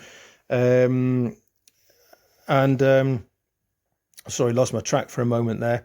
On the next court order, which I didn't know about until years later, it said the respondent father, his whereabouts is not known. by Caroline. And in other words, she was just lying in court and saying she hadn't seen me in order to get a fait accompli that I wasn't actually actively allowed to see my son without getting another order. In other words, I would have to come back to England, make applications for the court, go through her lying, not be allowed to speak once again. And she knew how many tens and tens of thousands of pounds I spent on this. I mean, it was the amount in the end. I wouldn't swear to it, but I would take an estimate with all the expenses altogether. I would say it was between 90 and 130,000 pounds. Caroline knew very well that I'd moved all my stuff to Sweden. She knows this house. She knew where I was going. She knows everything about it, the address, my phone number, But at the time when I left England, I actually went from Sweden, left some stuff here, a lot of stuff, and drove with my van down to Spain. I was with Albert, my witness to a lot of things, and then a very lovely friend of mine from Norway, Mona Elisa Arntzen. She joined us, and she was witness to Caroline ringing literally every day, and she'd be on the phone for anything from half an hour to an hour. So, you know, and she's written, I've got to find it, she's written a letter to that effect, and covering the various things that she witnessed. And so there was proof. There were several witnesses that Caroline knew not only my whereabouts, but she was in contact with me absolutely daily. At her behest. I wasn't ringing her, she was ringing me every day, and I answered in the hope, the off chance of just calming her down, but primarily to see our son.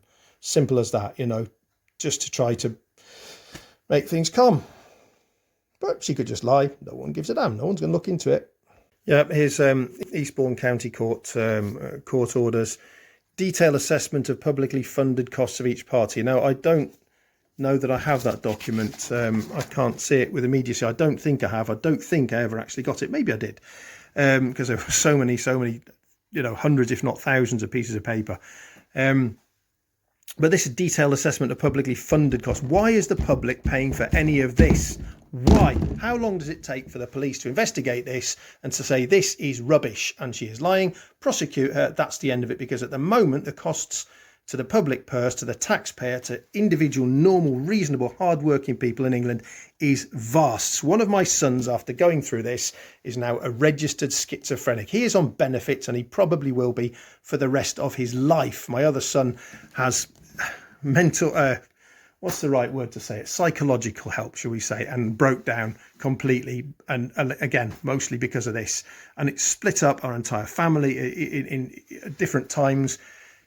Just caused so much pain and so much damage. We could so easily have been sorted out with a judge with half a brain. I mean, good God, this is the man who banned me from Eastbourne, where the court was being heard on pain of arrest. What does it take?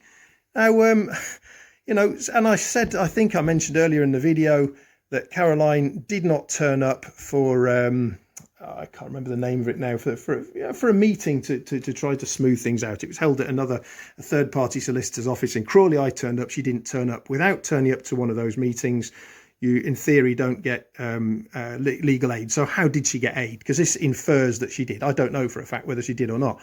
And as I say, unless I find that piece of paper, which I don't think I have, or it's buried somewhere, you know, I don't know. But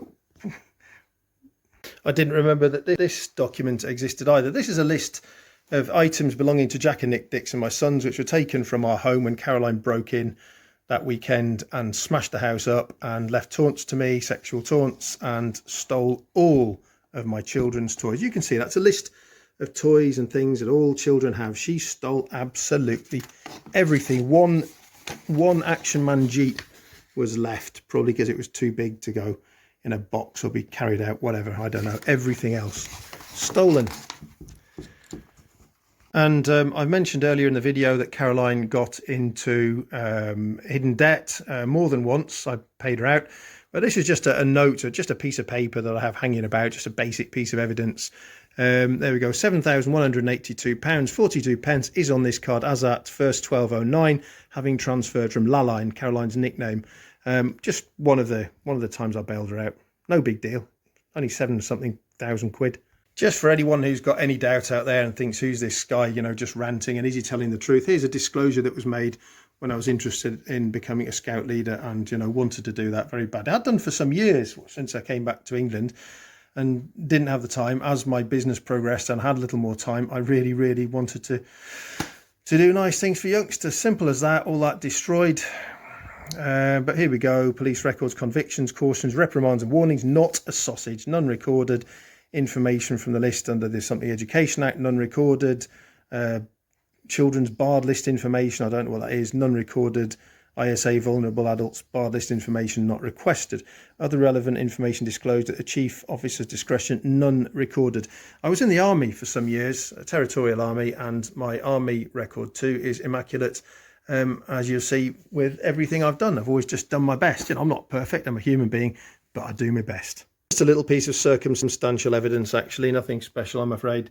This is a receipt from Carpet Right for the carpet in Caroline's room. When she said that she slept in absolute filth and a filthy mattress and had nothing.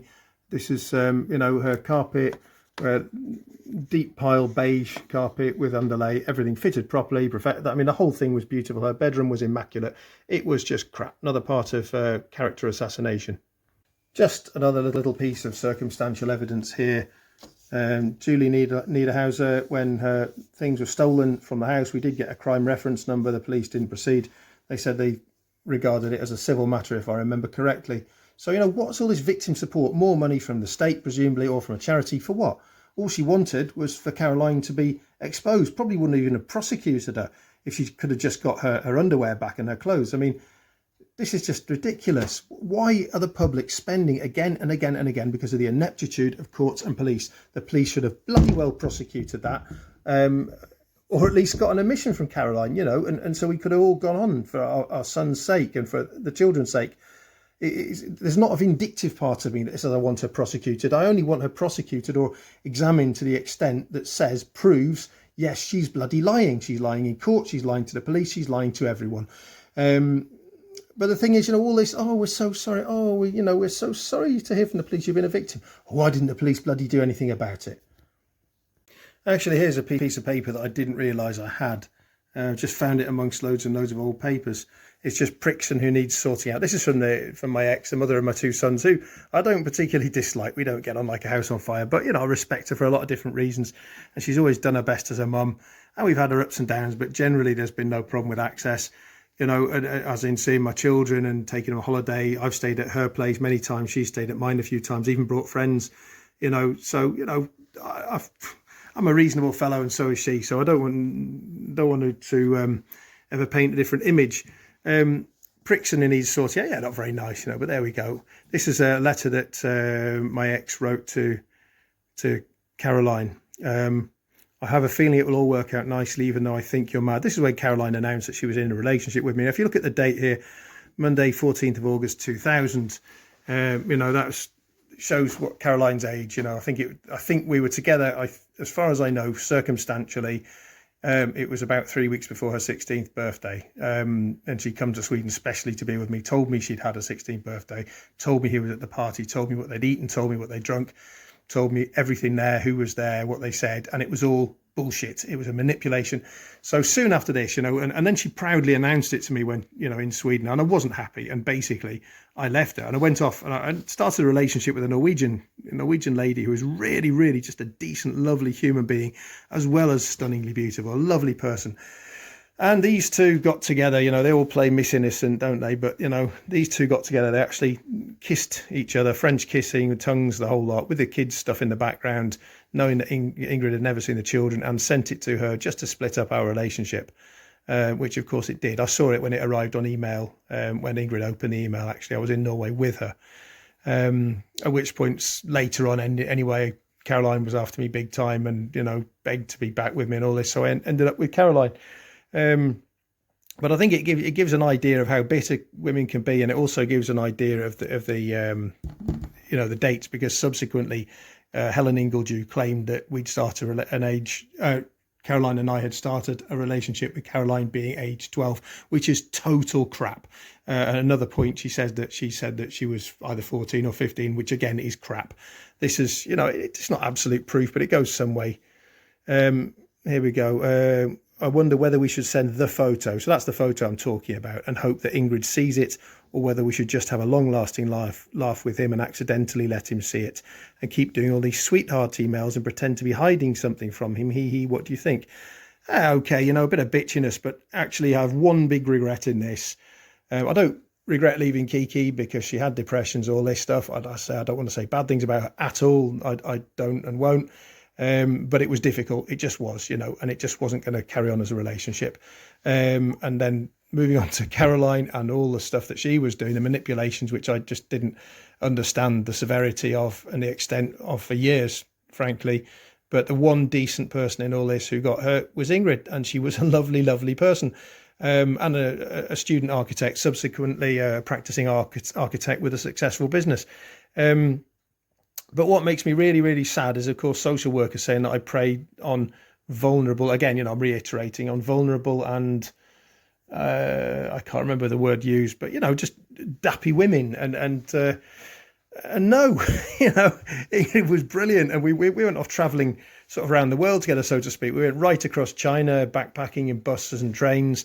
We went across the world's highest road pass from China into Pakistan, I think Kunjarab Pass. We spent months in Pakistan together, and we went through heat waves. We went through snowstorms. We went sleeping out in a tent in areas with snow leopards. I mean, she was a real adventurous sort, and you know, a hell of a girl, brilliant, you know. So no, I don't. And Ingrid, you owe an apology to decent people. Really, you do. Calling them things like that. I owe a big apology to Ingrid. I haven't seen her since. I would love to apologise to her. She was the one person in all this who just didn't deserve any of this. Fantastic person. And I could say it again and again. And yeah, I'll regret it all my life, hurting someone decent like that. I'd actually forgotten how bad a lot of this is and literally how mad Caroline is. Here's another email from Caroline to Anthony Caruana, her lover. Problem with China is I've got my little dude, that's our son Harry, so I have to consider him. Doesn't mention that she's living with me. Of course, I've always dreamt of going to Cambodia. She's never once spoken about going to Cambodia ever. With much deliberation, I think I shall go to Moscow to meet my friend Sergey. She's never been to Moscow. She's never been to Russia. She's never talked about going to Russia. Sergey is a friend of mine, Sergey Pavlov, who I met years ago in Astrakhan, who came over and visited us and stayed in our home for a weekend. Caroline subsequently accused or told me that he'd tried to touch her up and made a pass at her, as she did with virtually every one of my friends. Complete rubbish. Now, I have mentioned very clearly that Caroline has incredible mood swings and flips from one extreme to the other. Here is another email from oh, that's from my address. So Caroline, obviously done that from mine after we were talking. Everything Julian said was the truth. I have problems that I need to sort out. Compulsive lying to make myself look good and shopping far too much on credit cards. I have massive debts and Julian's always looked after me and tried to help me sort things out. I love Julian. I've been very stupid and horrible. And indeed, I was trying to steal a house from Julian and maybe even my son Harry. Julian is still standing by me and I don't know why. Alonso will win the next one. A code so you know it's really me. Ciao, dude. Well, Alonso, she's talking about the driver. I don't remember his surname, but the famous Formula One driver, because they went to see Formula One together. And that was, you know, she was big into Formula One because her grandfather used to watch it with her as a child. That's what she told me anyway. Another email from Caroline to her lover, Anthony Caruana. Julian was around and hacked into my computer today. We were living together. If you look at the date, 2007, we had the home together. Hacked into her computer. No, she left it open one day, which is how I saw well, the first proof that she'd been sleeping with Anthony, again, as in continuing the relationship. It was nuts. He read all my emails. Yes, that's right. And I printed them out too. Accused me of being a whore. Yes, I told her that. Preventing him having a relationship with Harry. That's nonsense. Police got called. Somehow he is in the house. Well, I lived there. We had the house together, for God's sake. And I mean, I'm told, I have been told I'd be arrested if I go near him. No, she wasn't at any point. She got a non-molestation order against me. So I imagine what you're thinking, huh? So he's made a lot of ridiculous conclusions, imagined stuff and gone mad. I'm not sure at the moment. He was ranting about you so much. Actually, I phoned Anthony and was not exactly friendly, but I wasn't awful or terribly rude. I was just direct with him. So I've spoken to Anthony. I think he may have taken your email address and dare say said some stuff. I don't want you involved. It's not your business, and I don't, etc., etc. As for Julian, we're going to go through court and I'm going to try and get my house, etc. No, it was our house. It's awkward and such a mess. I was 14 when we got together. Well, she's already admitted, even to Ingledew, she said that she was 12 and, well, maybe she did say 14. I think she said 15 variously, but I'm not sure. But what is there is that email from Kiki talking about us having just got together, and that was in 2020, ergo she would have been just before her 16th birthday. And she came to Sweden especially to be so, knowing that it wasn't unlawful in Sweden. Not that I knew she was underage or under 16. That was her manipulation. When whatever happened between us, she just said, you know, I've made leaping to conclusions. And Anthony's admitted that they've slept together. And I said at one point, you know, she was pregnant at one point, she had an abortion. Was it actually mine? Anthony said, well, we used a condom. So, you know, there's no question. When whatever happened between us, because they were sleeping together, Julian had gone off with other women. No, I hadn't. Oh, some years back. Yeah, that's true. A long, long time ago, when Caroline was lying and I left her. And I was living, and he was living with her, and he and I were not together. That's not true. As in, yeah, you know, I'd left her and said, look, I'm not going to live with this, and gone off, and she begged me back. So, okay, grey area, fair enough. I don't want it to seem like a cheater. Well, she was, because she was with Anthony repeatedly, even when we had a house together and a son together. So that's not true. Julian has been sleeping around. Well, a long time ago I left her, that's true. You're more than welcome to the Grand Prix, etc. That's when she bought the really expensive tickets. Silly little girl, I dreamt of a secure family unit. Well, that's what I gave her. Every single thing she wanted, and things that I think most men or most people could not have put up with. And I did absolutely everything for her. Absolutely everything. Here are some email copies of the email texts of communications between my lovely friend Jonathan Thorpe and Caroline. And she's obviously creeping around John. This is soon after the non-molestation order. This is the 8th of September 2010. The non-molestation order was in July. And she's just trying to manipulate him onto her side, basically. Jules is my life, but he hates me, sleeps with other women. No, I didn't. You know, we had a family. I went nowhere near another woman at any point whatsoever. Didn't flirt, gave her no reason even to think I possibly could do or would do, and I never had time. I was working too hard, even if I'd wanted to, which I didn't. And yeah, Julian has no understanding of how much mental pain and exhaustion I'm suffering. But there wasn't anything at all, zero. I was just standing on the edge of Beachy Head, but I've got Harry, and it doesn't matter what Julian does or says. I want to watch him grow up into a smart and handsome fellow.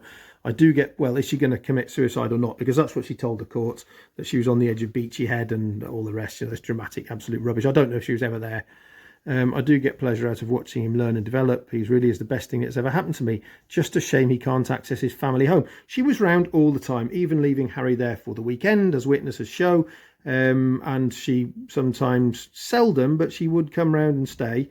He says he doesn't want to go to Daddy. This is not true. The police have seen him grab onto my leg and refuse to let go, even years later, after loads of disappointment and manipulation from Caroline. Absolute rubbish. And he was round with me almost daily, as all the witnesses show. And his mummy can't go into the family home despite being the person solely paying the mortgage for 2 years. Absolute rubbish. Working my arse off. She always did work hard. That's fair enough. Then domestic violence. Yeah, from her side. It takes two. I'm no saint, but I bloody wish it could be amicable. Everything I'd ever done is to make it amicable. She attacked me repeatedly, quite apart from all the court games and lies. So tempting, Beachy Head, so tempting, but I won't give him the satisfaction of a dead body. Well, which one is it? You know, are you suicidal, or is this just another manipulation? This is an email from a man called Carsten, who was in charge of the Viking ship. That was the dream of my entire life, to go on a Viking ship replica across the Atlantic. It only happens once for the first time, and this is one on a proper replica. You know, there have been various quasi-Viking ship replicas in the past, but this is the first proper one done in built in a scientific manner, with really good crew training, very, very well organised expedition, a very successful one. And I'd been absolutely, kindly given a place aboard. I was absolutely fortunate in that, after, having sailed other Viking ships, having done a lot of translation, having helped with organisation for this trip. And I have to say I feel humble, because it was a place for, I think, 75 crew and 75 reserve, something like that. So to be one of those was an absolute honour, no question. And my big thanks to Carsten, and who was also kind enough to send me this signed copy, showing that I'd sent this email. When Julian, we were all disappointed when Julian had to leave the project because of his girlfriend, who got some serious health problems. This is when Caroline told me she had cancer, and she didn't have cancer at all. It was just a lie to stop me from going. There's a log of Caroline's calls. She claimed that she was so an absolute fear of me, and she was coming around repeatedly and arranging to come around beforehand very often, sometimes not so. But, you can see all these calls here, loads and loads of them. And there were far more. I mean, huge amounts more. I just stopped noting them after a short while. It was just pointless, because she was around every damn day anyway. This is just another witness statement from my stepfather-in-law. I remember Julian, Caroline and son arriving at the lodge, the place where they live, one sunny Sunday afternoon. We all sat out on the terrace and had tea. Caroline, who I had never met before, related how she had just started a new job working at Gatwick baggage handling, and getting paid what I thought was an astronomical sum, the money, £50,000 to £60,000. She also said she was authorised to use a defibrillator, which used several times a day. And I did wonder if air travel was so stressful, because, Caroline often did come home with amazing stories, even of having helped dispose of bombs, or find bombs very often, occasionally help dispose of them and make them safe. And even of having, used a defibrillator to save people's lives. And of course, it was just bigging yourself up, just compulsive lying, absolute rubbish. And, Max is a very, very decent fellow. I've known him for years. Never heard him tell an untruth or a half-truth in all the many years I've known him. And thank you for that, Max. A computer dump done by copying the activity log from my telephone, which Albert did because he's a computer data migration specialist, and which I soon stopped bothering to do because of Caroline's visits. But at first I was logging SMSs. This is a list of SMSs. Page 1. Page 2. Note the dates after the non-molestation order. Non-molestation order was, of course, July. And these are well into August. And then I stopped bothering to record them after that. Years ago, I bought Caroline a car. I'm supposed to be this person who doesn't care about her, never did anything for her. I had a very nice little Citroen BX, which was mechanically incredibly good, had a very low mileage per gallon, would have been cheap insurance for her as a young person when she just passed a test relatively. And I bought myself a Xantia, and I needed a clean looking car because of the nature of my business with a modern roofing product. It had to look reasonable, and the Citroen was a bit scruffy, that has to be said. I used to make biofuels. I was a registered biofuel producer, one of the first in Britain, as an individual, and therefore had very cheap fuel for Caroline available. But she refused it because it was not good enough. This is it. She always wanted something bigger, better, anything that made her look good. Can't remember if I filmed this witness statement earlier, but this is Jo, one of my father's lodgers, who was playing with Harry the night she came round and chased after me after she found out that I was recording the conversation of her mocking the courts. And here it says, as I made ready for bed, I saw Caroline lying down on the driveway behind Julian's car. He was standing a little way from her very patiently as she blocked his car's way. Again, it was obvious there was no intimidation. And here he talks about us having met the entire evening and played with Harry, all the rest. There was a family called the Trollope family who rented half the house, in effect, from my father many years ago. And this is a witness statement from my lovely brother, James Dixon, and one of the most honest people I've ever met. And it's just worth reading because it tells a lot about Caroline. I've never, ever once seen my brother say anything bad about anyone or chat about people behind their back or do anything untoward. He's the most honest and decent person you can ever imagine. That's page 1. And here's page 2.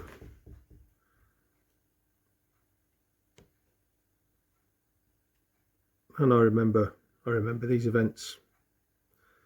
Just Caroline lying and manipulating as she always did. Worth a read.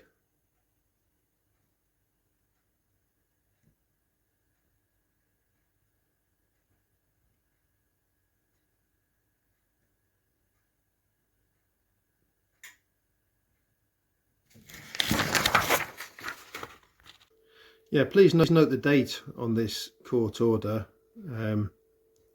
which is written near the bottom, 21st of September 2010. Ergo, Caroline had been round time and time again, and obviously bringing Harry for contact with me, going for days out, all the rest. Loads and loads and loads of witnesses. Note that this is signed by District Judge Robinson, who's been absolutely mocked by Caroline, saying that she doesn't want the applicant mother informing the court today she opposes any form of contact, and yet she was actually making that contact. What she was doing was she obviously wanted Harry to be in contact with me, mostly because she wanted me, and was, you know, as I say, blackmailing me and all the rest. However, what she wanted to make it look like officially was that she was scared of me so she could make sure she had custody because she'd been having affairs, because she was in debt, because she's an absolute liar. However, it does show here that had you know, from what I've already shown in the video so far, had Judge Robinson asked the simplest of questions, or let me speak at all, or let me represent myself, which was my legal right, which he prevented, then this would have come out in court. None of this was known by the court because nobody ever asked. And I'm sorry, but the ineptitude was just incredible. And here's the proof that courts do make hearings in people's absence. As I say, 10 hearings I was never ever informed of any way, shape or form, which I found out about literally years later. But here, you know, I was trying desperately to get a solicitor, and here it says I must, as a respondent, file and serve sworn evidence on which I intend to rely 48 hours before the hearing. Failure to attend may result in an order being made in your absence. Well, you know, if you're not able to make a response because you don't know how to yourself, or you intend to yourself and you're disallowed to because you don't have a solicitor and you can't get a solicitor, but the judge shouts at you that you must get a solicitor, you know, what are you supposed to do? This is absolutely nonsense. Here's another ridiculous court order that actually puts a child in danger, and his whole life has been spent potentially in danger, because it orders any contact between my son and I to be supported by the Christina here, who remained nameless, who's the mother of my other sons, you know, very nice and decent lady, who was dragged into this by Caroline out of pure spite and maliciousness, wasting loads of her time, her getting, you know, sort of questioned and almost harassed by authorities, you know, and she's just trying to get on with her own life. And this man here, Roshan Jaya Singh, this is the man that Caroline married and who, you know, lived with my son for years. This is the man who has repeatedly assaulted my little son Harry in front of me time and again through, you know, every couple of years or every year or every few months I would try to see him. And this man literally was assaulting him and or aiding and abetting Caroline to assault Harry, physically dragging him from the door. You know, 2 police officers have seen this, seen that the manipulation, at least. They didn't actually see the assault. He's lunged at me, he's insulted me, he's been abusive, aggressive. He's blatantly lied to the court, because this man wrote a statement in support of a non-molestation order against me on the grounds that I was so ultra-violent, and never having ever met me. I'd never seen him, he'd never seen me. And of course, he wanted to keep Caroline for himself, make sure that I couldn't be anywhere near her or the family. And so, you know, he lied to court signing this, and we know he's lied because he's lent her his car to visit me repeatedly. He's even driven her to meet me and left her with me for some time. So, you know, which one is it, Roshan? You know, I'm sorry, but this is a disgusting, a very, very disgusting individual. And I'm ordered by the court to rely on him potentially to be able to see my own son. There are no words for the ineptitude. Absolutely disgusting. There is actually so much more I could say in this video, but I'm going to have to end it because it's going on and on and on. But you know, just more and more proofs of the ineptitude of the courts and judges, and disinterest in any form of justice by them, by the police, all the rest. You know, sorry, but you know, I don't want to go on and rant and annoy people. But I really hope this serves to improve the court process, to educate a few people, and yeah, sorry, the videos are just going on and on because I do have so much more proof and evidence and circumstantial evidence and photos, the whole lot, but I've got to end it somewhere. But just one last little point, really, and it probably won't be the last one I think of more.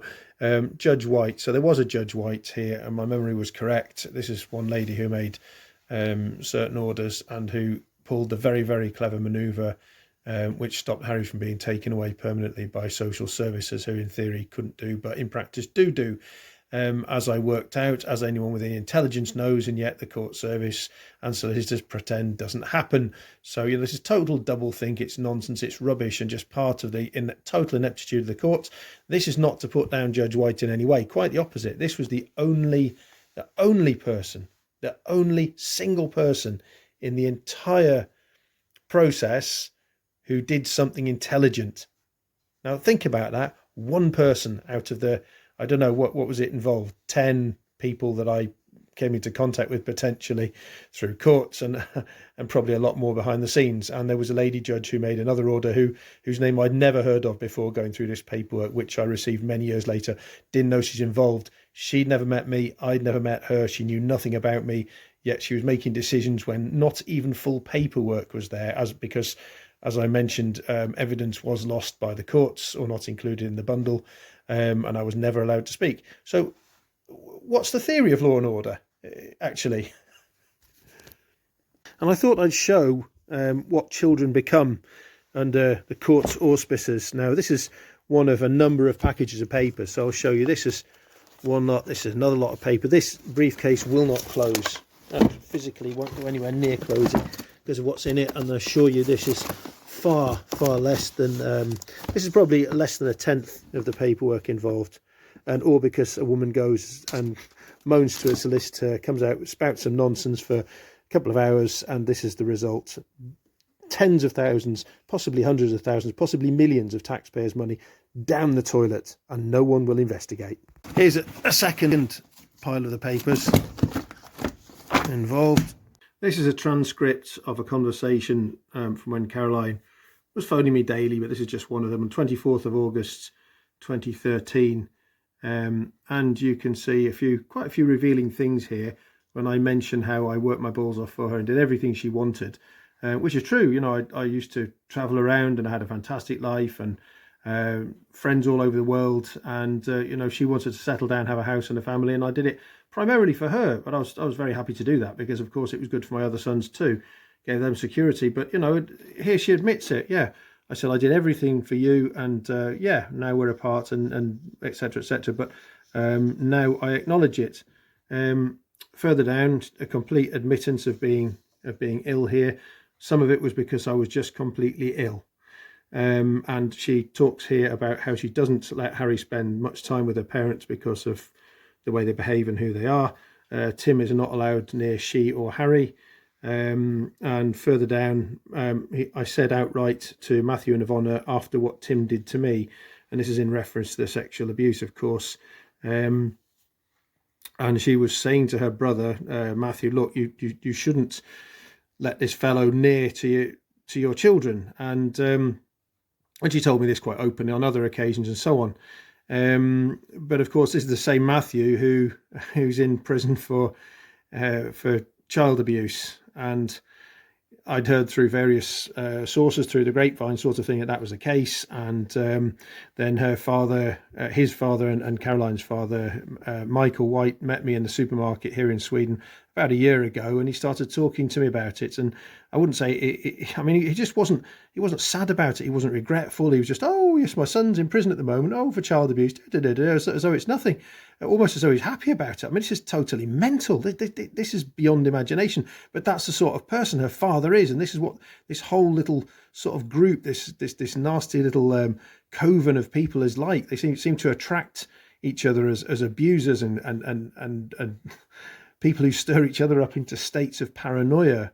And one of my sons, I think I mentioned earlier, one of my sons asked Caroline, look, how old was the victim? And she just replied, very young, and turned away with a tear in her eye. I don't know more than that at the moment. Now on this page, we just see Caroline lying and manipulating again. She told me that her laptop was broken sometime before, and this is why Harry couldn't ring me. Well, of course, we know, and from events, that Roshan, her partner, was deliberately deleting Skype from her telephone so that Harry could not speak to me, which he'd otherwise occasionally been allowed to do at her whim. And of course she too, using Harry always to try to get her chance to speak with me, which I didn't really want to do, but always had to on the hope of speaking to Harry, of course. And then she's lying because I mentioned it about you got the laptop working then. And of course, she says here that there was a battery problem. And of course, you can just put a battery in a mains charger. It's complete nonsense. And she's got a telephone. You know, it's just more manipulation. Further, we get down to this an area here where what she's trying to do is to manipulate me into trying to defraud the courts and my creditors and anyone who's available to be manipulated, such that we do things in a certain way that she pretends she has no contact with me, makes a sale of the house separate from any contact with me in theory, such that she gets the benefit of it without any going towards my creditors, and that she then gives me a payoff. And you'll see in the next pages where she actually mentions figures of that payoff. I mean, it's pretty self-evident from the text, so I'll show it in its entirety there.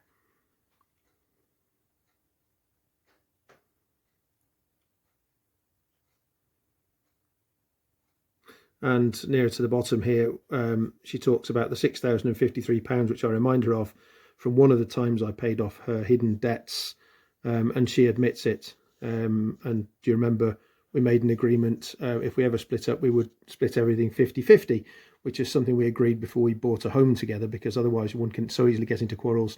We were both putting in so much into buying that house, and that was an absolute sworn agreement. And of course, you know, she refers to it here, she admits that too.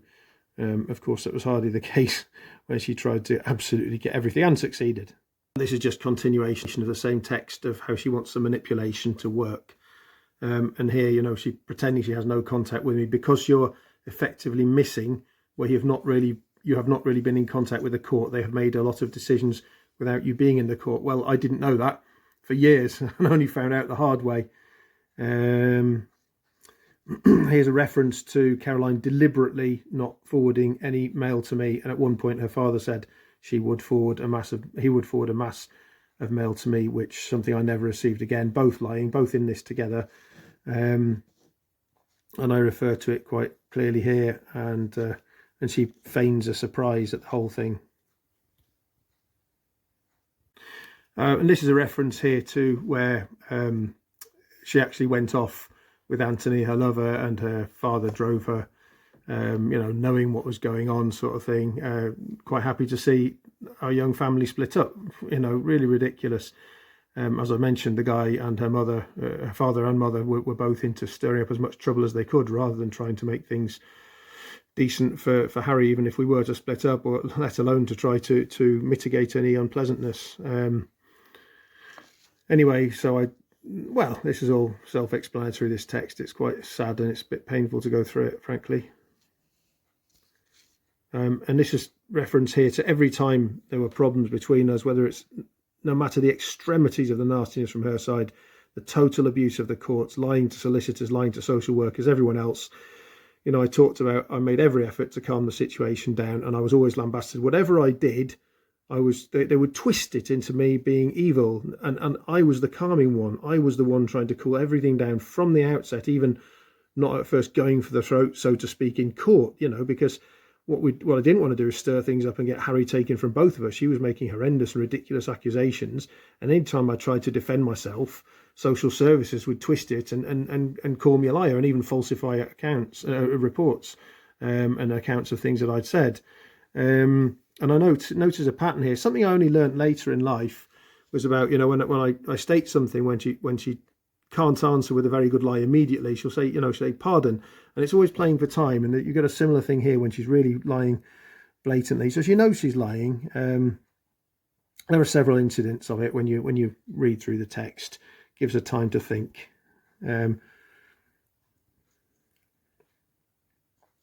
Anyway, I'd recorded Tim completely admitting to all the crap. Well, actually, it wasn't me that recorded it. It was Roshan. This is the sexual abuse. We had the recording. I played it to my father. He burst into tears.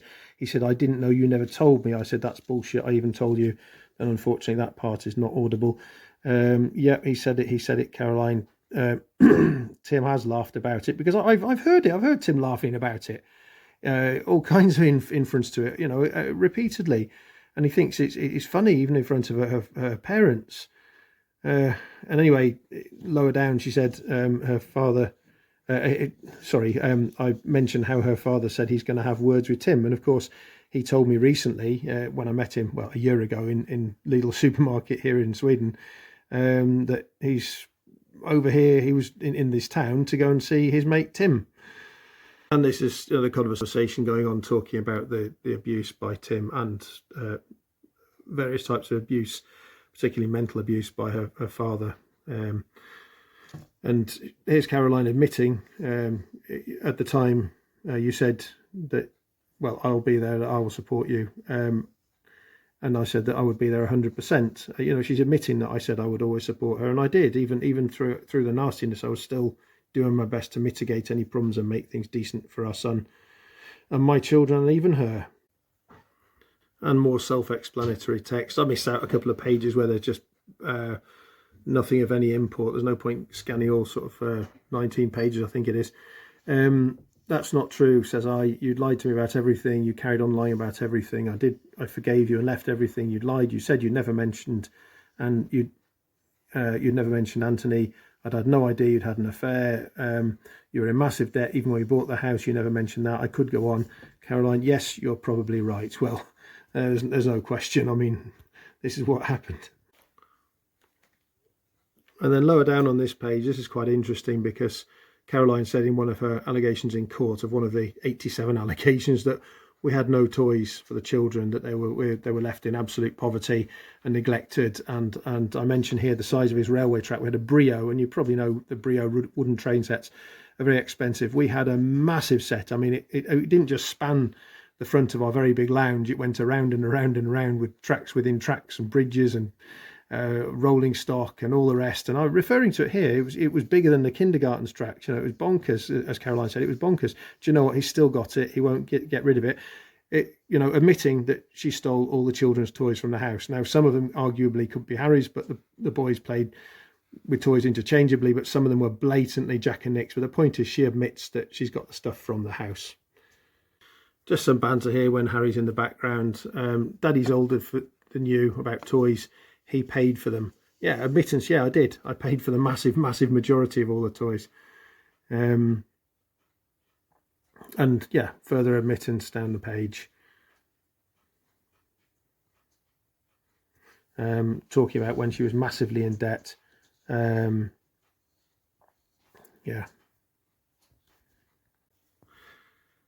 And further down this page, phoning up is very difficult, Caroline, to be honest, with the things, knowing Roshan that is there, and phoning up knowing that he knew you were taking the piss in court. I don't know how to cope with that. It's very difficult. Caroline says, I don't think he did, to be honest. Well, and I say he went in support of a non-molestation order on a man he'd never met, not spoken to, knew nothing about, and I couldn't have done it the other way around. I would have thought, well, what is going on here? Anyway, so she goes on. Well, she just says, in comment. I mean, this is quite incredible. I mean, the guy knew she was lying. There was no way he couldn't have, from all that happened. Here I mention about the time he was bringing Caroline to meet me, in particular reference to Waitrose Cafe in the middle of Hawley. And there we go. And then he hates your parents, and he knows Tim Smith's a child abuser. I mean, doesn't it say something to the guy? She told me that Roshan hates her parents. I don't know that as a fact, only what she's told me. Fairly mature man, hang on, there's a lot of bullshit going on here, but it would sound strange to me. And Caroline, yeah, I think, another admittance. But now we come to a part with rather more substance here. The answer to this one is that I was very, very, very unbalanced, very unwell. And not only was I just drivelling shit to you, I dribbled shit to a lot of people. So I I feel responsible for leading an awful lot of people down the garden path. This is a continuation of the conversation about Roshan. So, you know, she's admitting here that she led Roshan down the garden path too. And I do feel, to a certain extent, I lead him down a massive garden path as well. Well, it can't get clearer than that, can it? And she said, well, you fell for it for 12 years, was it? You know, he fell for it for some years too. And his response was, it's too... your response was, it's too much, walk away, which is exactly what happened. I did. I walked away, nothing else. And his response was, I'm just going to control you. In other words, Roshan controlling Caroline, and Harry too. You're out of control. That's what happened, really. Are you enjoying the control, I ask. No, it has lessened a little bit. So there's the proof it's happened. It definitely helps being in a house that I own, etc. Because at the end of the day, I've got the autonomy. I think also now I'm earning the money in my own right. An admittance that I was paying for everything. And I think, well, you know, that I've got my independence back to an extent which is nice. I think it's better than it was a while ago. Not ideal, but I'm going to be fair. I'm not saying it's perfect. I'm not saying he's completely in the right, but nor am I saying it's all his faults, because I don't think so. That's fair, because I lead a lot of people down the garden path, and he was one of them. There we go. And it carries on, you know, it's self-explanatory.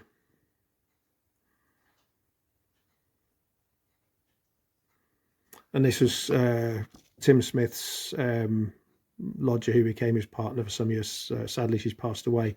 I've nothing against her. I've never heard her get involved in this or do anything untoward.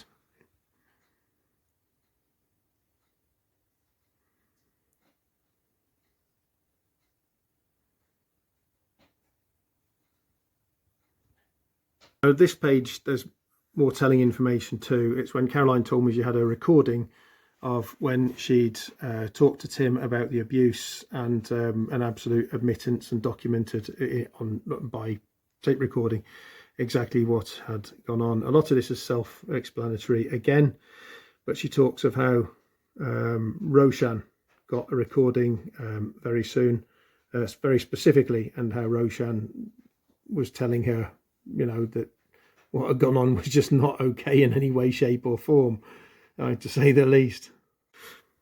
And here she mentions Tim Smith coming around.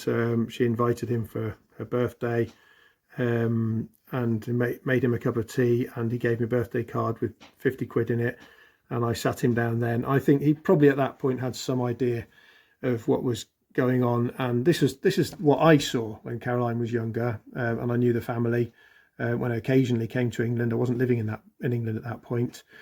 That he was absolutely grooming her, and it would be giving her money that her parents couldn't afford to give her, taking her swimming, taking her to restaurants every Friday, etc., etc., as well as taking the mother out and taking, in effect, psychological control of the family with a father who never ever took responsibility for anything. And here she, you know, says it explicitly about the abuse.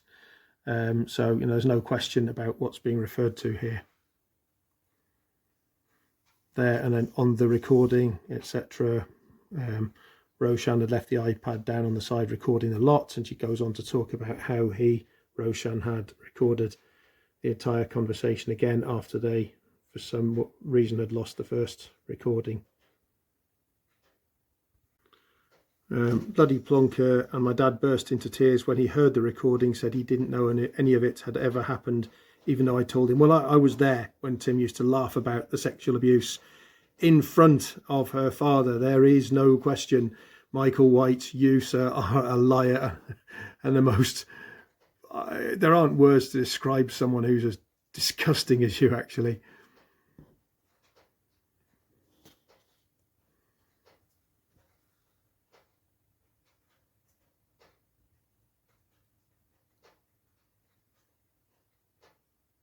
And here's a reference to the couch and the amount of money I'd paid Caroline for it when I'd found out she was in massive debt. Now, I had only paid her a small amount. It may have been, I think it was £350. I think this is correct. But I never wanted it, never asked for it. She told me she'd got it through friends as rejected return goods from a friend of a friend in IKEA. And of course, it had been a lie. She paid a huge amount of money. And we also talk about the money which I paid off, £8,500 of her hidden debts. And here there's a reference to Michael White admitting that I'd paid for the couch, the one which he stole from my home in Sweden. So either Caroline had never told him that I'd paid for it. I did subsequently, and he wouldn't make any comment on that. But he may have known, he may have not. That I don't know. But he broke in and he stole it anyway. No reference to me. Could have just asked. All kinds of interesting stuff on here, but we get to a few meaty parts where there's a reference here to things that Helen Ingledew had absolutely twisted against me, and things she was saying that were just, were not correct. And, the falsified report. And one was that in writing that was totally different, and I never saw the one in writing before the court case.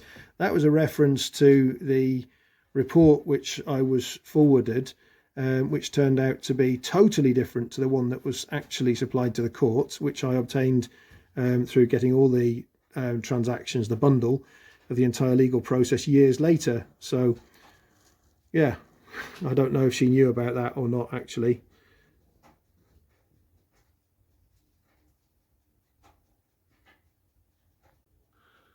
And a lot of this is not that exciting until we get nearer to the bottom of the page.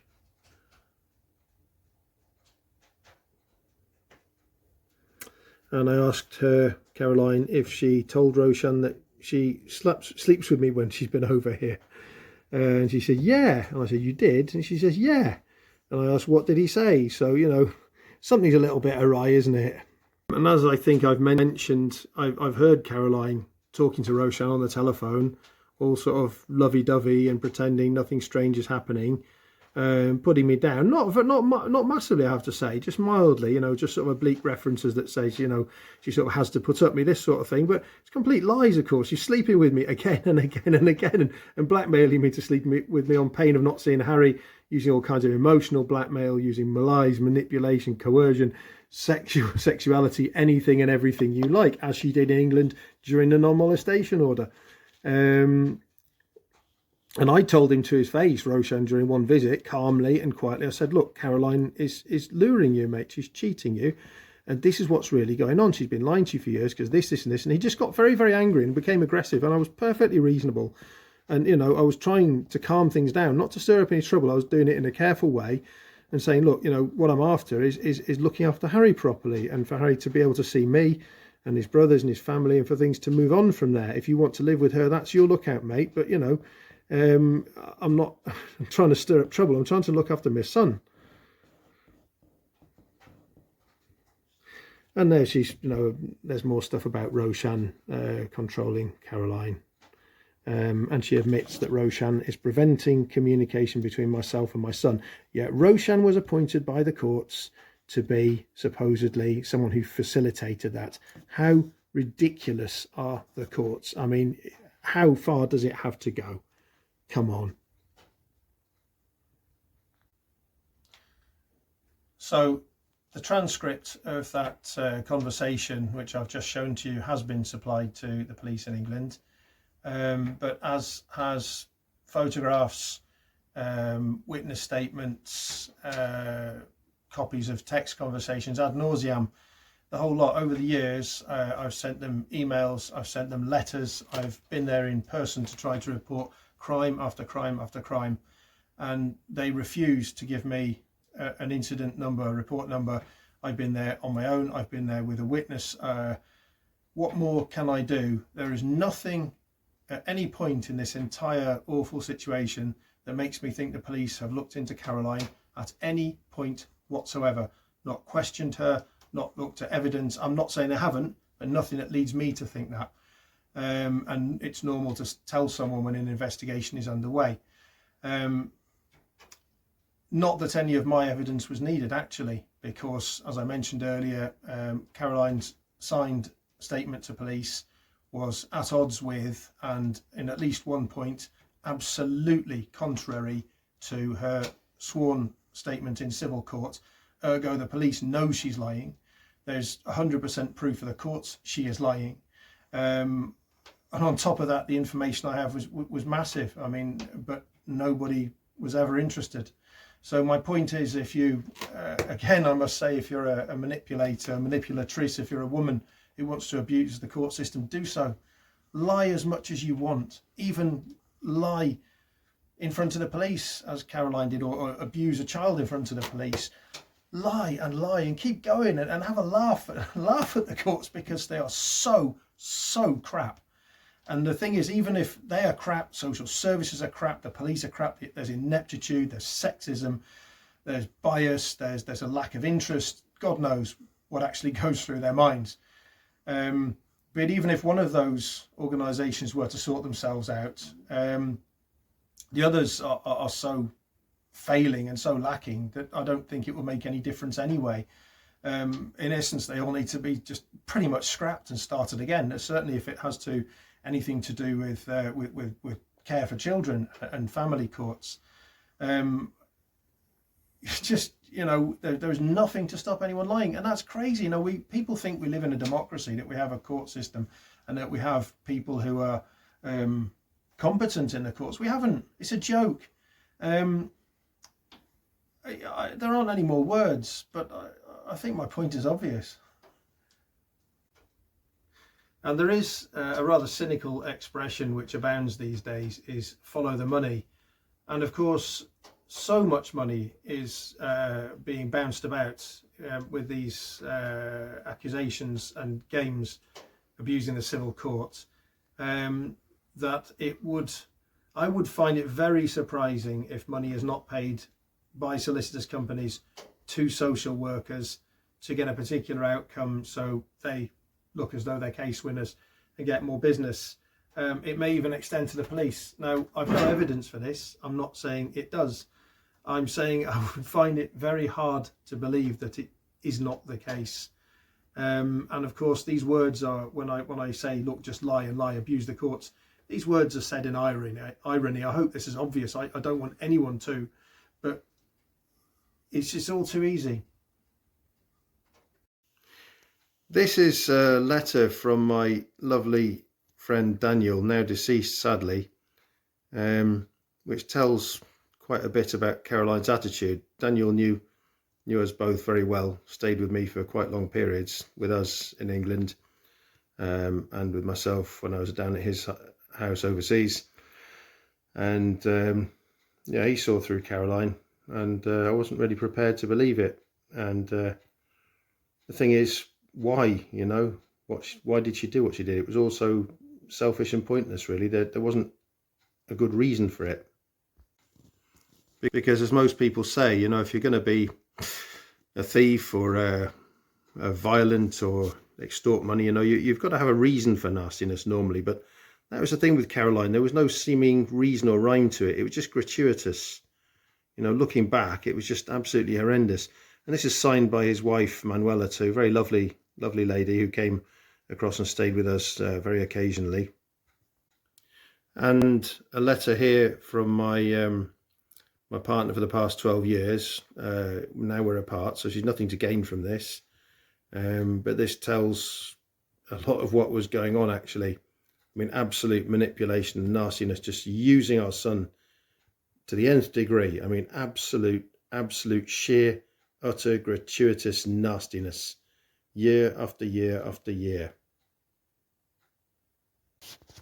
I suppose some people are just born nasty. I know Caroline did have a pretty horrible upbringing, but then I know plenty of people who had, and many of them have turned out to be really, really decent and nice, kind people who want to do nice for others and make sure they have a better time than they had.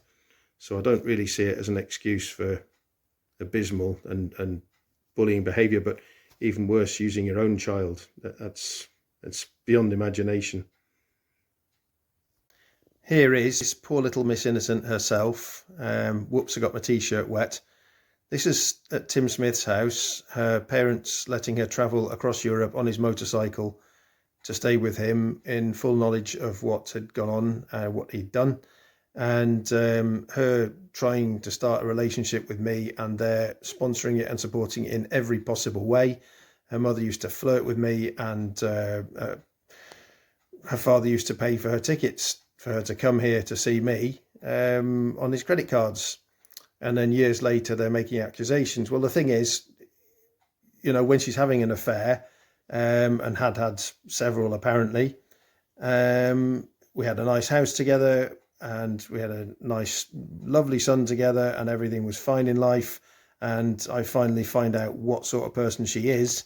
Finally twig, after years of lies and abuse in every possible manner from she and her family.